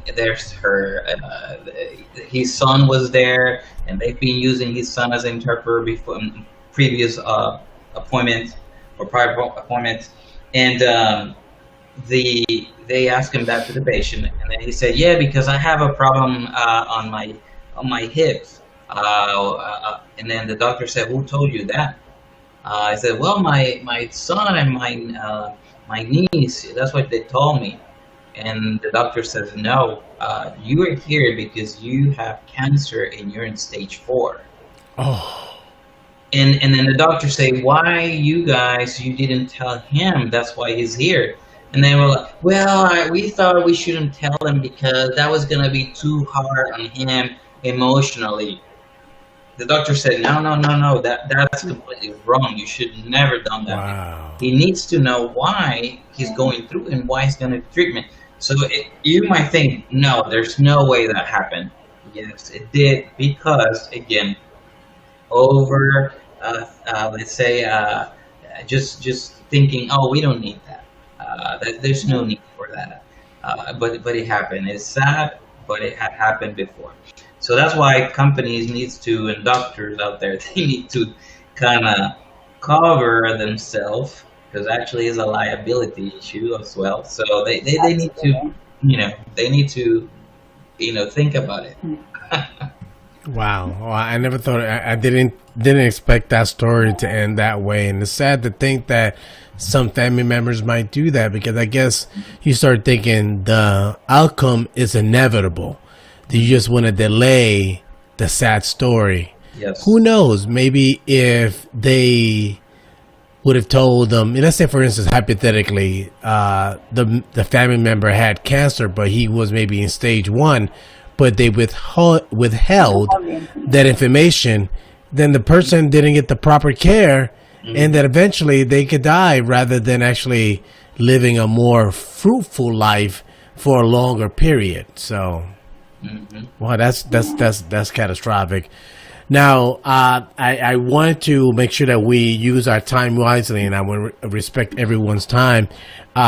Before I ask anything in regards to wrapping up the topic about translation and interpretation, or interpreters for that matter, I need to get my insights, get some more insights from my brother from another brother from up north, Canada. So I wasn't sure if you had some insights on what you've been listening to, or you're considering maybe to get into the business of interpreting after listening to this discussion, because you definitely see there's a need there. What was that? It's a mute. You're a mute, Reggie. Okay, no, I think he said he's in the middle of eating something. He wanted this. I'm okay. going, yeah. Oh, okay. Yeah, he's banging on the keyboard. Don't worry. Let me look at the chat. Hold on a second. Oh, running to the washroom. Okay, buddy. No worries. Marcello, can I jump in here? Please. Again, just to dovetail on what Martin said, and it's no, please do. It's a very serious example that he has highlighted.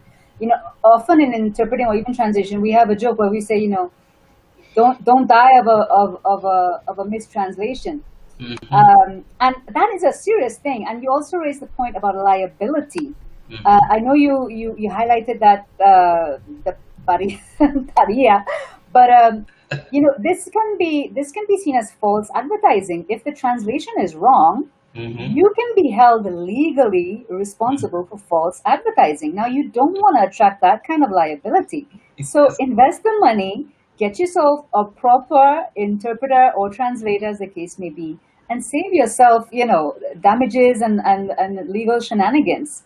It's in an extreme case, your interpreter or your translator is going to avoid you that heartache. We were talking about pain earlier.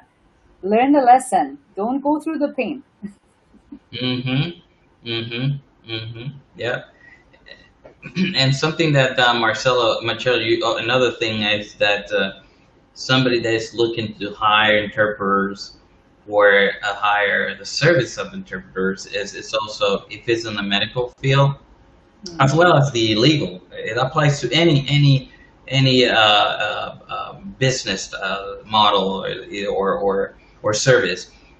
They particularly in the medical, they they need to make sure that the interpreter that are going to be used knows medical terminology. Of course, they're not doctors. They're not going to know every single term, but at least, the basic knowledge of medical terminology, that is important. I have seen crazy stuff too on that part, and because they just, you speak English and Spanish, okay, you can go interpret at the hospital. No. So that's another important aspect that I just didn't want to forget about. Just make sure that the interpreters that are being used are trained and they know the industry that are going to get into, either for translation or interpretation. So that's very important. And I would even add there that on the flip side, I'd say for myself, medical interpreting, that's not my field. So if somebody has a request like that, I'm honest enough to say, listen, that's not my specialty, but I can recommend XYZ person or company to you. And, I would never take on a job that I can't do. It's my reputation at stake. So that's something, and you don't want somebody to die of a misinterpretation or a mistranslation. So that's something, I take very seriously. And I would encourage potential clients to really, do some background checks on the company or the person to make sure that they are who they say they are. Exactly. Exactly. Like that famous sign language interpreter. You remember that, right? There's been a few cases, huh? Yeah, there's been a few cases with the Ebola, with Ebola. There was one, scam. I mean, there's no other polite way of putting it. That came out, and you definitely don't want that happening, particularly in the medical field, and of course in the courtroom, because you can be sent to jail because of a misinterpretation. Or you could be sending someone to jail. You can get yourself the death penalty because of a misinterpretation, right? So you want to make sure you know who you're hiring there. Yes, absolutely, absolutely. So definitely something very, very important.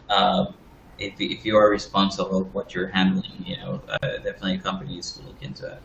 Yes. No, I thank you. I appreciate that. Now, Reggie, what's your feedback on what you've been listening into the discussion that we've been chatting about? The topic, I mean. I want to appreciate and thank you both, Martin and Gennike, because this was insightful for me. Being in my own bubble, which is Canada. It's not like the big bubble, it's a small bubble, but it's a bubble nonetheless. And you guys have really offered up some true perspective and the value that, interpreters have when it comes to being that bridge and establishing that connection. And putting myself in the shoes of a person that is going to a foreign territory and not being able to speak or understand the mother tongue, I now truly extract the value that you bring, because at the end of the day, we're talking about maintaining that connection and we're maintaining that experience, whether or not we go to a specific event, but then also how that translates to the virtual space that we're in right now. And then, Martin, you mentioned Costco and everything like that, and even the sign. It's just, no, you're absolutely right. Like, I know Chris is on here a little bit earlier, and when you're speaking Spanish, him and I are like, and everybody else was like laughing. It was like, okay, should we be laughing too, right? But that's just a prime example, right? You feel really left out when the whole room is laughing and you're not laughing because you haven't got the joke yet. I want to laugh too. I like jokes.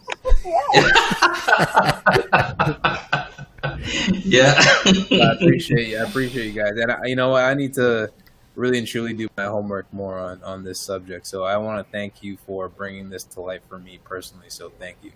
Oh, thank you. A pleasure, man. A pleasure. Can I say thank you, Reggie? Reggie, thank you for repeating my slogan. It's my personal slogan, which is language bridges barriers. You said it earlier. It's I see myself as the bridge. You are the bridge. Yeah. So thank you for reinforcing that. No problem. Thank you. And actually, on that same line, there's a course for those who are listening and want to get into the interpretation business in particular. There's a course out there that is called Bridging the Gap. And it costs about $600. It's about 40 intensive hours of medical terminology, cultural barriers, and how that's the quickest and the most affordable way to get into the business with a knowledge of what you're going to get into as far as medical.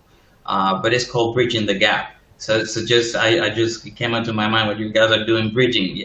That's exactly what it is, and that's why that course is Bridging the Gap, because there will be a big gap if you don't, do it properly. So those who are listening, if you want to get into it and do it right, at least you should start there with a Bridging the Gap course, medical terminology, and then you'll be doing your job more efficient and accurate.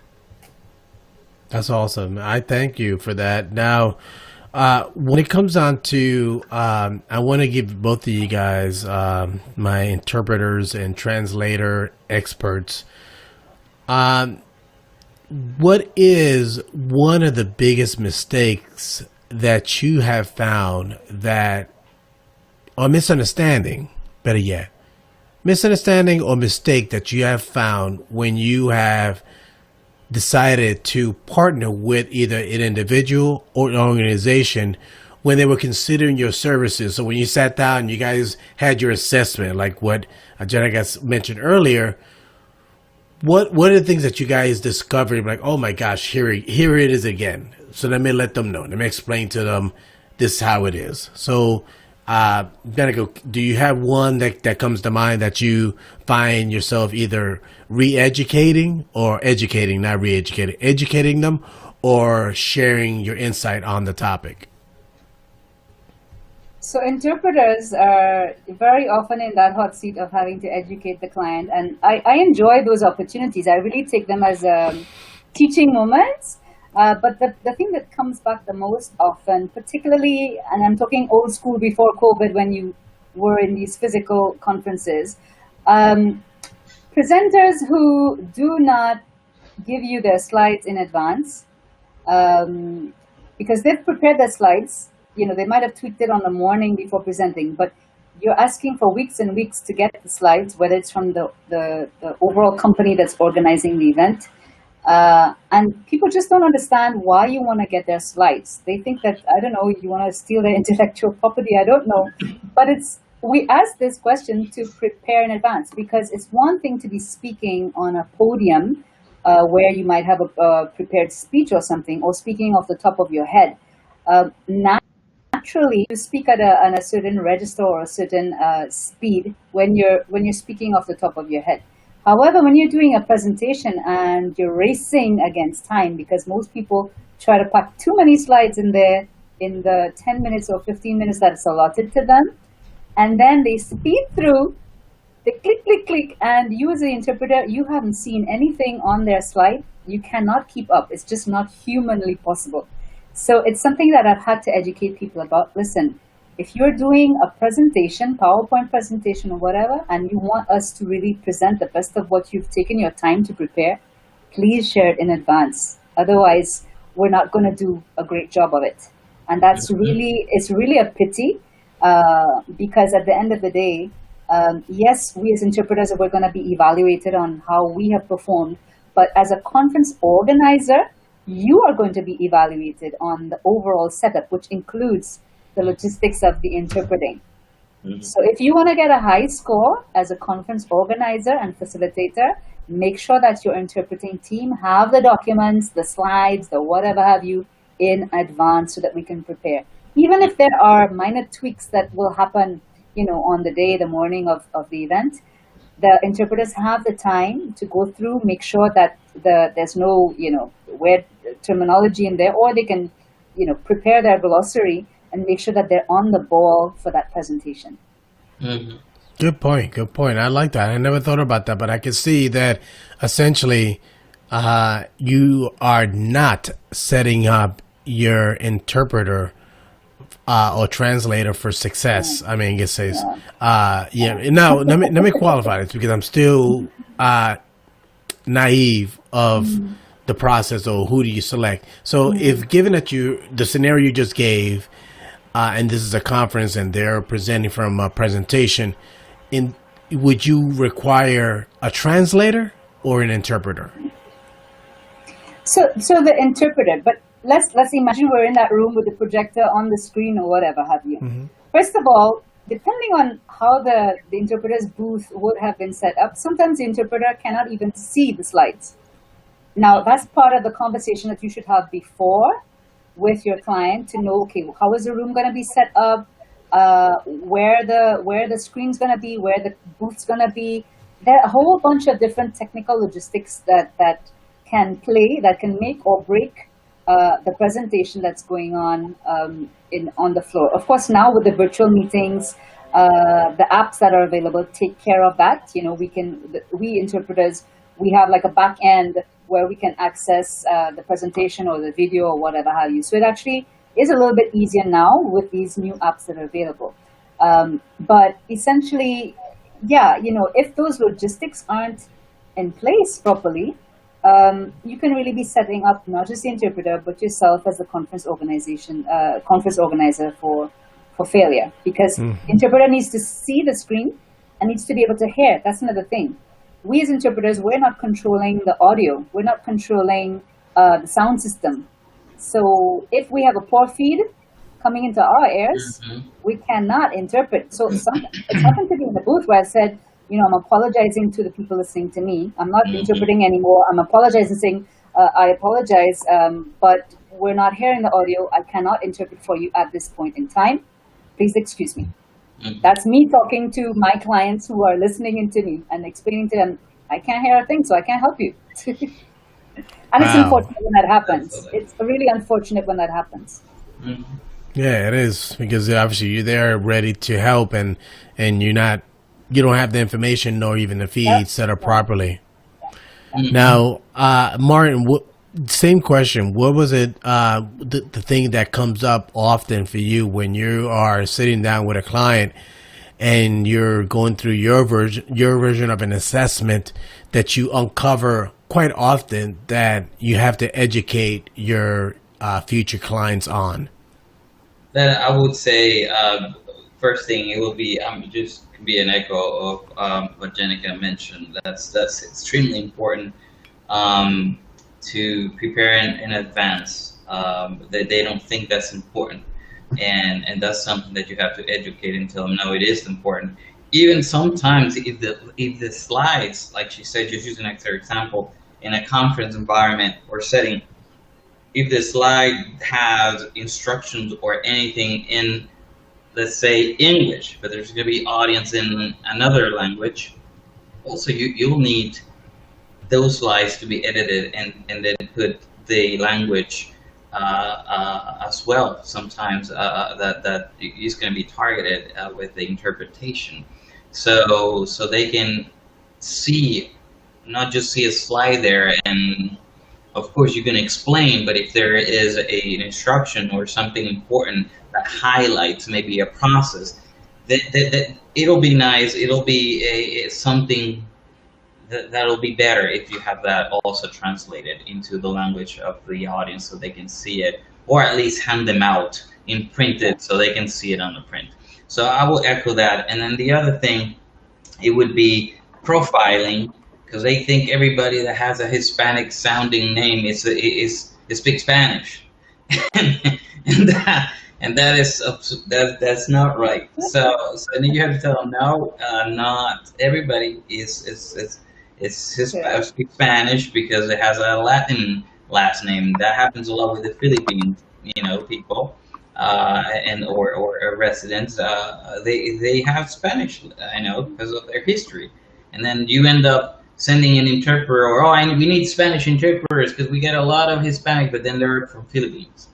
So, they can't just profile or determine what the language they're going to need by last names or names. They really have to do their research and really identify really what is the language that actually they're going to be needing the most with experts that's know in localization. So those two things are the most common things that we come across. Now I gotta ask you, now when it comes down to bringing it back, Reggie, what do you think about what Martin and Gennike just shared? I mean, Martin talked about the stereotype of, let's say, like his last name is Reyes, so he should speak Spanish. I mean, in this case he does, but I get the point. Yeah. And then what Gennike talked about, setting up your translator for success. Have you ever been in a situation, Reggie, that either the client that you work for spoke a certain language, or that you could do a certain task just because something that you exhibited that they assumed, or were you in a scenario that the job didn't set you up for success? And I'm trying to put it in a scenario that you might be able to relate, even though it has nothing to do with translation, but maybe something that you can give some insight that can be relatable to what they shared earlier. Yeah, so Martin, with your last name, like, even for me, Waterman, everyone expects me to bring water for them. It's weird, but you know what? I'm glad you brought that up. No, but you know what's funny? Whenever I go into and I was talking to this with some of the students, when I go into an executive boardroom, and I am the only person that's black. Yeah. And I look around and no one's like me. So but they'll talk to me a certain way, right? There's a certain dialect that they'll try to relate to me if it's like a man, like, hey, what's up, man, right? Yeah. Or whatever, just to kind of relate to me, or if it's something related to basketball, because I think we like to play basketball. I think our type likes to play. But those are the associations that people try to blend into the conversation in order to kind of relate to you. So how it kind of folds back into this type of subject, that's exactly what I've experienced. When it comes to making sure that the interpreter is prepared, I totally agree with that, because at the end of the day, it's about maintaining that consistency, setting up a person for success, because at the end of the day, you want to maintain that continuity in the message that's being delivered, and you don't want the messages to be misconstrued. Mm-hmm. Yeah, and I think about the other scenario, like women of color. It's the same scenario. You walking into a conference room, and you would hope that they already known you, or knew you, so they will say, "Hey, sister," something like that. Like it's like, oh gosh, when I hear that, it's like, oh really? Did you say that? You know what, Chello? I'll actually tell you guys a real life story. So I remember we had a executive meeting, and I'm not going to tell you the employer that I was working for, but I'll tell you the vendor that we were having the conversation with. So it was LG. LG is a headquarters in Korea. Okay. Yeah. Life is good. So yes, life is good, right? Like a TV. So the VP flies from Korea to Canada, and I'm meeting this VP for the first time. And again, executive boardroom, so you got to be like buttoned up tight. You look like Denzel Washington's son. That's a compliment. Oh my God. Are you joking? I was like, Are you joking? This is ridiculous. so you have to keep in mind, remember, he's there, flew in, speaking about devices, whatever, smartphones. Instead of talking about the business, after we're like exchanging pleasantries, I'm trying to get to know him. Like, the presentation was done. The first thing out of his mouth, "You look like Denzel Washington's son." But again, that's how people will have to relate to you, right? When you're a person of color, how can I break the ice? He might have been, let's just say, I don't even know if he was paying attention to the whole meeting. Maybe he was trying to figure out, okay, who did he look like? You should have told him, "Do you understand the words coming out of my mouth? You look like Jackie Chan's son." No, You didn't tell him that, okay. That brings it full circle. I like that. That was a I'm good just one. saying. Word, But word. it could. I mean, they Thank don't you. realize that it could be around. It could be the same way towards them. You know. Mhm. Yeah. No, I like that. I I like call that a teachable moment. You know, Mhm. and you know, let's be real. It's human nature, and you know, a lot depends on how you receive it and what's your objective at the end of the day. Why are you in that boardroom, anyways? What's your Mhm. objective coming out of the boardroom? Mhm. And I think Yeah. that's what's important to keep in mind. So, I mean, I've had offensive things, what could be termed offensive, said to me, but I didn't take offense because for Right. me, I'm not here for that. No. You know, I know why I'm here. And when I leave the conference room, I know that that person must remember my voice. And I can tell you it has happened. I have worked in conferences where there were maybe just 2 or 3 people listening to my voice. And years later, there's one person in particular I can think of right now. Years later, I was working for the person. I knew he was in the room. I knew he was listening. And I said a special greeting to the person because I interpreted for him and 2 other people in a conference a few years before. And I could actually see the person spin around in the room like, oh my God, who knows who I am? That's because I take note. Mm. I take note. You know, for me, although interpreters are not seen, and again, this is back in the day when you're hidden in an interpreting booth. Nobody sees you, but your voice is what, you know, speaks into the airs, and people can recognize your voice. It's a real voice recognition. So you want to establish that contact with the person. I'm not saying by making jokes like, you know, what you would have been exposed to, but just remember, why are you there in the room in the first place? Mm-hmm. Mm-hmm. Well said. Well said. I appreciate that. I like that. So there's anonymity, right? So you're anonymous to everybody, but you are just, again, translating value, right? Mm-hmm. And I think it depends on who you are, the personality that you have. You're okay with that because you know you're still having an impact because you know you have a job to do, which is to relay a message so that person can receive it. Yeah, so that whoever hired me, at the end of the day, you guys get to sign on the dotted line and you seal the deal. That's the only reason I'm there, you know. Mm-hmm. That's So it. you are, That's you are good. you're the most important person in the room. You're closing Quite the deal. frankly. Yeah. Yes. Well, I didn't say it, but No, it is. It is.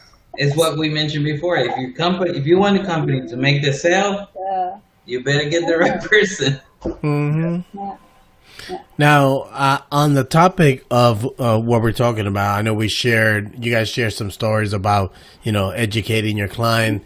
Now, I want to see if we could put a bow on this and wrap up the discussion. So I wanted to give you guys an opportunity to, I guess, share something either compelling or notable with someone that might be watching this and is considering to hire you for their interpreter or translation needs. So if you have an opportunity and you're talking to somebody now, what would you want to share to them, either to be aware that they need to consider when they're hiring their next interpreter service or translator service? Can you, and ladies first, can you share what would you want to let folks know about you and the services that you provide?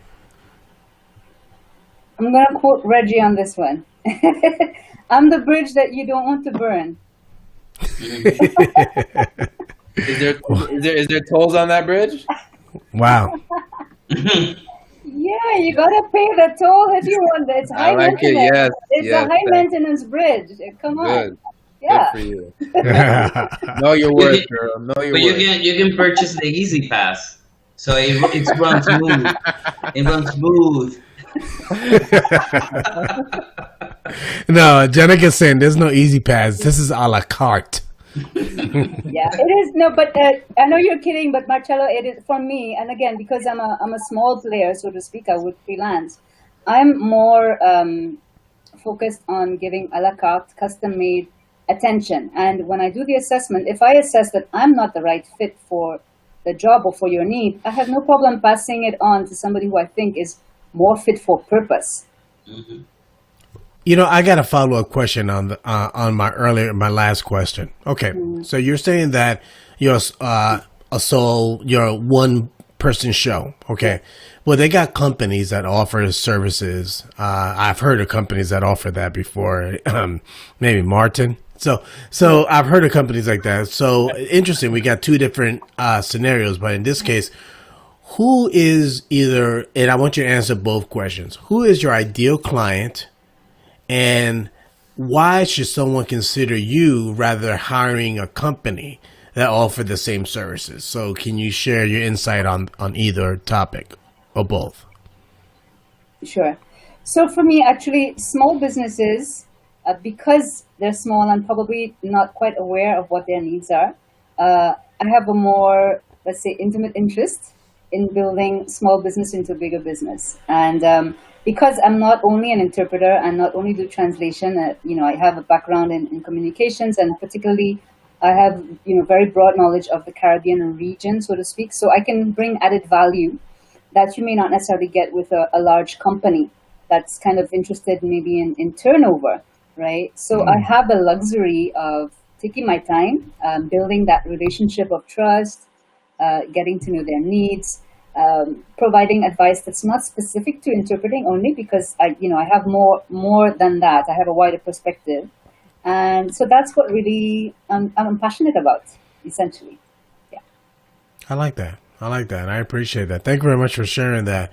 Okay, Martin. So the same thing. Now, the first question was when it comes down to hiring interpreter and translation services, what is something that you feel that they need, the person that's watching this video and they're considering to hire individuals or companies that provide a similar service, what do they need to know before contacting you today or tomorrow, just to make sure that the time is used wisely?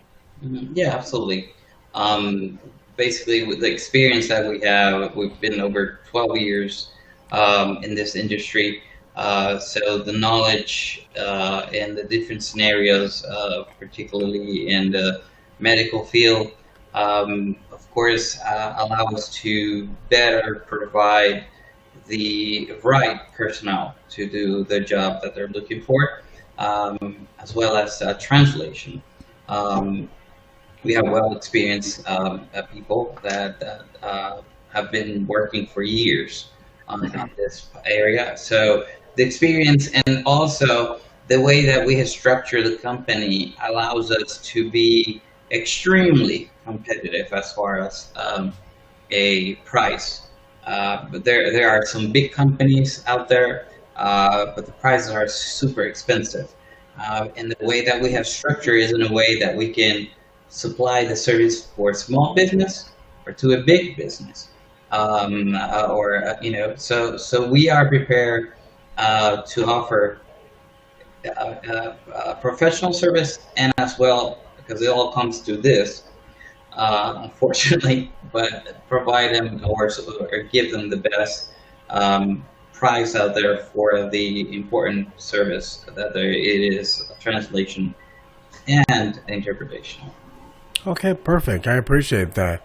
Now, and I wanted to make sure that we have an opportunity to cover something that either Gennike or Martin is on their mind. So if is there something that you like to share as parting words, either, I want to make sure that, oh gosh, I hope that Marcello gives me a moment to share this bit or say this, or let them know that I'm working on. So, Gennike, if you are working on a specific project that you could share, is there a specific promotion that you're working on, or anything specific that you're like, okay, I need to make sure that people understand I have this to offer? If not, that's fine. But, and the same thing applies to you, Martin. So, let me know if either one has something that you want to share before we head off into the sunset. So thanks for that. Actually, I am currently working with an author who's written a play in French, and he is in the process of negotiating for that play to be played in theaters, but of course COVID has put a damper on that. But he's interested in translating it into English, and then to have the English version of the play on stage in London. And more than that, he wants to then have the literary work, so the English translation, be introduced into schools across the Caribbean, because it's on a topic related to abolition of slavery within the Caribbean region. So for me, I'm super excited, and this is one man. It's his passion, it's his dream. This is like the big project of his life, and we're still talking about it. Like, what's the best way forward? Which do we do first? Because each step of the way involves a different budget. But I'm working with him to see all the possibilities that exist. Not just for me to translate a document and I give you the document and say, here you go. No, let's bring that document to life. So the idea of having it played in English, starting with London, of course, but even throughout the Caribbean, and then negotiating to have it into the curriculum, the syllabus in Caribbean schools. It's one of my ideas.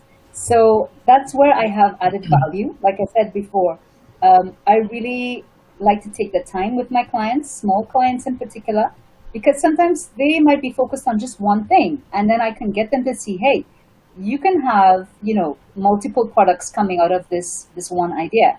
And that's what's exciting for me, and that's what I'm working on right now. Thank you. I appreciate that. Thank you very much for that. And again, can you share, I did post your email address earlier, but Yes. but you could also recite it, and if you have a contact number or any other means that they could reach you, can you share that with the folks here, please? So actually, the most reliable means, like I said, because I'm traveling in the context of COVID, is message me on LinkedIn. LinkedIn is for that purpose and is very effective. So message me on LinkedIn or send me an email. That way I can keep a decent trail of our communication, and I can be more responsive in that way. Wonderful. Thank you. I appreciate that. Okay, Hibaro, why don't you share your version, let folks know about if you are working on a specific project that you want to share and talk about. I mean, you got a pretty tall task. She's working on a play, for translation into a show in Broadway, so what you got to do? What are you working on? You got anything good as that? No. That's the best. Life-saving. He's got some life-saving stuff going on. Yeah. Life-saving in the How do you maternity top that, ward. Martin? How do you top that? I know, Martin. That's pretty good. You saw that. It's like, wow, she put it down like, whoa. Yeah. Well, congratulations, Gennike. That's Exactly. saving the entire universe, and Martin's like, okay, I got nothing now. Yeah. Well, we are we already done with this part, but we work on a national translation project for a disaster relief teams through the United States and the Caribbean, actually, and we were working on all the instructions. Safety newsletters, translating that into Haitian Creole, Papiamento, Spanish, of course, and we were adding more language to that for that relief team through the nation, U.S. Caribbean. So that was a big task, but we were able to put the pieces together. Get it to run, and actually, it's a whole department that is constantly working on that. So that's I think that's the best thing I can throw out right there to you guys. No, that's pretty good. That's compelling. And you saw Gennike. She saluted you. She saluted you earlier. Yeah. I did. You know what? Martin, that's super important, and let me tell you, I worked for many years, like for 10 years, with the International Red Cross, and this is a personal story. I can say, like, I was deployed to Haiti right after the earthquake in 2010. Oh wow! Not because I knew anything about disasters, because I was quite young in the Red Cross at that time, but because I spoke French and I had some notions of Haitian Creole, because I'd studied I'd studied Haitian literature. And I was deployed with a bunch of experts just because of the language skills. And I can tell you, language opens doors, and sometimes it can be very painful doors, like you're talking about disaster relief. But it's so important for that notion of inclusion. When you've lost everything material around you, you've lost loved ones, and you're emerging from a disaster, and somebody speaks to you in your language, or you can read an instruction in your language to know, where can I access food? Where can I access medical care? Where can I find my children who might have been lost during the disaster? That is critical. So hats off to you. I salute you. Oh, no, not to me, to the team that is working. Yeah, definitely. Yeah, no merits to me. They're the ones who do the job. You're leading the team. Right. You're leading the team. So hats off to you. Thank you. Thank you. Well, see, this is why I asked that question, because now what folks that are watching the stream right now live or watch the replay, what you just guys heard and saw was why you need to hire these two individuals for your next interpreter or translation service. They both shared personal story. You could hear it in their voice and see in their eyes their passion on their current project. And if you want someone that is as passionate and is willing to give, literally their soul into the project, I think that we got two great individuals that you definitely need to consider. First, to, no question, at least jump on a Zoom call or have a conversation to determine if this could be a good fit. So definitely, thank you to the both of you guys for joining me today. Yeah, because that's quite remarkable. I don't know why I even had Reggie over here. Reggie was just like a bump in a log over here, Reggie has some serious nuggets there in the chat room, huh? So yeah. Listen. Chello just wanted me to come on the show. He told me what shirt to wear, and that was all. No, you were insightful in a couple of things that you mentioned. No, everybody put their little bit of a break. Everybody put their own little break to, finish up. Yeah, so that's great. Well, let me ask you this, Reggie. I outside of on a different topic, what's new and exciting in your world that people would need to know, or any particular projects that you're working on that you think is notable for folks to know about here on LinkedIn? One that I'm most proud about, and I actually just created a post earlier this week, is, and I kind of mentioned it a little bit earlier in this conversation, I created a program. It's called Open Concept. I'm trying to engage a variety of different colleges and universities throughout the globe to really be that voice for the students to help prepare them for life after post-secondary, giving them the tools, tips and tricks, how to deal with a bad boss, how to manage up, how to network effectively. So I just had a workshop earlier this evening with Ryerson University. I also have a series of workshops with the University of Toronto starting on October the 6th. I'm also going to be presenting to the San Jose State University on October 9th for a presentation. So I am really busy with that. On top of that, I am starting up Discover Your Other Self Season 2. That is launching October 1st on LinkedIn Live. So I encourage and invite all of you to attend that. And we're going to be talking about how to really break through challenges, tips on personal branding. I'll have a variety of different guests, and we'll have something called the Amazon Challenge. So you got to really tune in to understand what the Amazon Challenge is. Oh, I like that. See that? I'm glad. I'm glad that I didn't just sign off and say, "Okay, see you later, Reggie." I'm glad that I actually took the time and asked you to share some nuggets. No, really, I'm messing with you, but no, that's remarkable, Reggie. I'm looking forward to seeing what's coming from you in the fall, and I'm quite frankly, I'm really proud of you, and I'm happy that we're connected on LinkedIn. Even though we chatted a number of times, but the times that we have interacted has been impactful. So I can't thank you enough for being a friend, being, let's say a virtual brother for that matter, from another mother. So thank you. I appreciate that, man. You're a cool dude. No, I don't want to thank you. And honestly, like, you are doing some amazing things. Like, Chello, you understand the the impact that you're having on everybody on this platform. Like, look at the smiles, right? Mm-hmm. All right. And the comments that you get on a day-to-day basis, and it just speaks to who you are as a human and what you have to deliver. You've obviously discovered your purpose, and you're living it right now. So there's also one thing I want to say about you, Chello. Yes, sir. We got Coachella, right? Mm-hmm. I heard of it. Sounds familiar, right? Yeah. We need a Coachello. I'm not sure. That's interesting. You know what? It's like, I'm not sure if I can fit that many artists in my home office. Virtual room. Virtual, yeah. Yeah. Oh, yeah. You're right.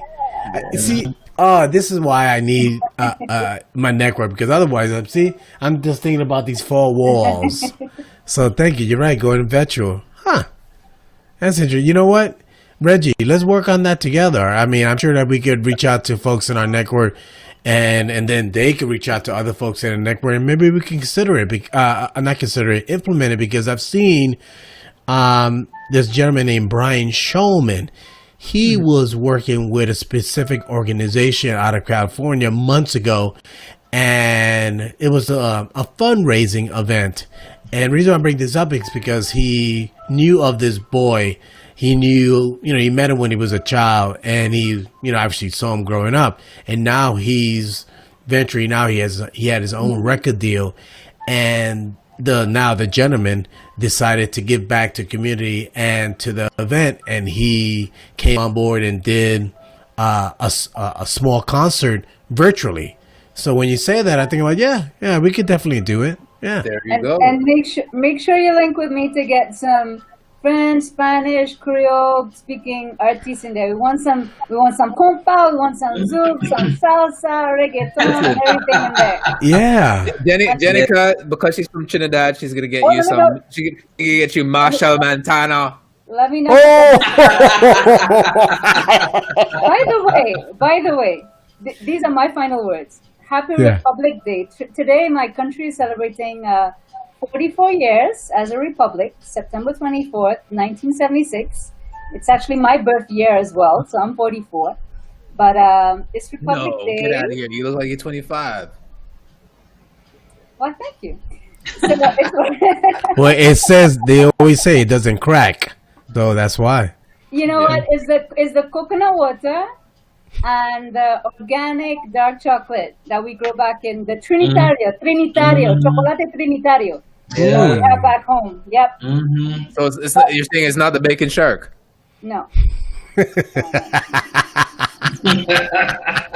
Reggie, boy, Reggie, you need to come back next week. You're gonna be my comedian. I love it. So happy Republic Day to all my Trinidad and Tobago people. Those are my parting words. So I'm celebrating my Republic Day on cocktails with Chello. Nice. My pina colada. Yeah. Thank you. Now, Martin, what are your parting words, sir? My departing words? Yeah. Now, after this, don't get lost in translation. That's there you go. That's deep. Because you have the info. So that's it. Yeah. And this is what I recommend to you guys. When you guys plan to share this discussion with either a future client or on your profile, on your page, or maybe on your feature section, wink, wink, maybe you could just say, hey, fast forward to this time, and this is when we start talking about our translation and why you need to consider it. So the same thing, this is why I like to share my platform, because this gives you an opportunity to, when you connect with other people via LinkedIn, any future clients, you can say, hey, thanks very much for connecting with me on LinkedIn. Here's a link to a discussion that I had several days ago on cocktails at Chello. Trust me, I didn't have any cocktails. However, if you fast forward towards maybe this minute, you can start seeing the discussion where I make a compelling argument why you should consider me for your next interpreter service. So but how many interpreter services are offering that as a compelling reason why to hire you versus someone else? So, None that this I is know my of. sales angle. I'm in sales, obviously, so you can see Thank that's you. yeah. You're welcome. So definitely consider that. Oh yeah, look at Reggie. Like, no, you in sales? Oh yeah, baby. No. I pegged you for like somebody in IT. Like you figured out the whole No, the no graphics way. and everything. No way. No. No, you know what? I have a Go whole ahead. different personality. Personalities. Reggie, now I go to you. What is your? Thank you very much for sharing what you've been working on. But do you have any parting words or anything that you'd like to share with folks here on LinkedIn? Yeah, honestly, Yeah, don't be dishonest. Please be honest. of course, I know, right? So stay connected. Stay connected with just people. Reach out. Don't hesitate. And like we're now having a great discussion, or we had a great discussion, and this was an opportunity to meet two new fabulous people that I never met before. And it was because of obviously establishing a connection with Chello that allowed me to then expand my network. So parting messages, be open, stay connected. Magic just happens. Yeah, This was magical. yeah, and it goes back to what Coach Love and Dr. Love said about being vulnerable. Be quiet, Martin. I tell you, I like Dr. Love, and I'll tell him personally. But Dr. Love, boy, I tell you, he's long-winded. So I'm like, Dr. Love, what are you talking about, buddy? That's why I'm like, okay, let me paraphrase what you said. Is this what you meant? So, but no, but what you said about being vulnerable. I mean, that's basically what you just said, essentially, in just allowing people to connect with you, even though it doesn't serve your immediate purpose. If you find something in their profile or they make a compelling reason why they should connect with you, give it a shot. You never know. You know what I mean? And then explore, when you have a chance, send them a direct message. Say, hey, new connection, or maybe personalize it. Hey, thank you very much for connecting. This is what I do. Curious to know how we can collaborate, or if you know someone. It doesn't hurt to do that, and you'd be surprised where the conversation goes. So I encourage it. So I can't thank everyone for joining me today. I tell you this much: I was looking forward to having the discussion about translation, the difference between translation and interpretation and interpreter service. But quite frankly, I am right now just blown. My mind was blown because I learned a lot. I now really understand the concept why you need to hire the services, and it really comes down to how much you value the quality of the translation or the interpretation. And given who you're working with or who you're dealing with, it can make or break your business. So who cares if you're in COVID or not? The key thing is that how much do you value the information that's being relayed to you, and if you make the determination, how much is that worth? And you think about, I go back to my experience in sales. It's easier to retain a client than gain a client. Meaning the cost to gain a client, I don't care what industry you're in, it costs significantly more to acquire a customer than to retain one. So if you have an opportunity to the client calling your company and they speak Spanish, Italian, any other language for that matter, and you don't have the right services to communicate with them and ensure that their needs are met, chances are you're going to lose that client, and it's going to cost you significantly more to acquire a new one.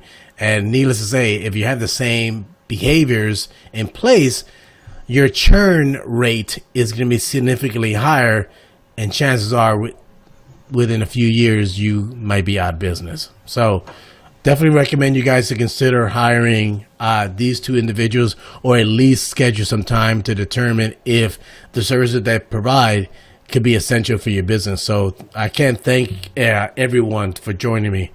And what do you? Yeah, exactly. Yeah. You got it. Reggie got it. Yeah, thank you. Thank you, everyone, for joining me, and I appreciate you. your time. You guys have a wonderful evening. Thank you. You guys take care. See you. Bye. See you, Thank Reggie. you. Take care. See you, Bye. Martin. See you, Ciao. Jenica. Bye-bye, guys. Bye, Chello. See you guys.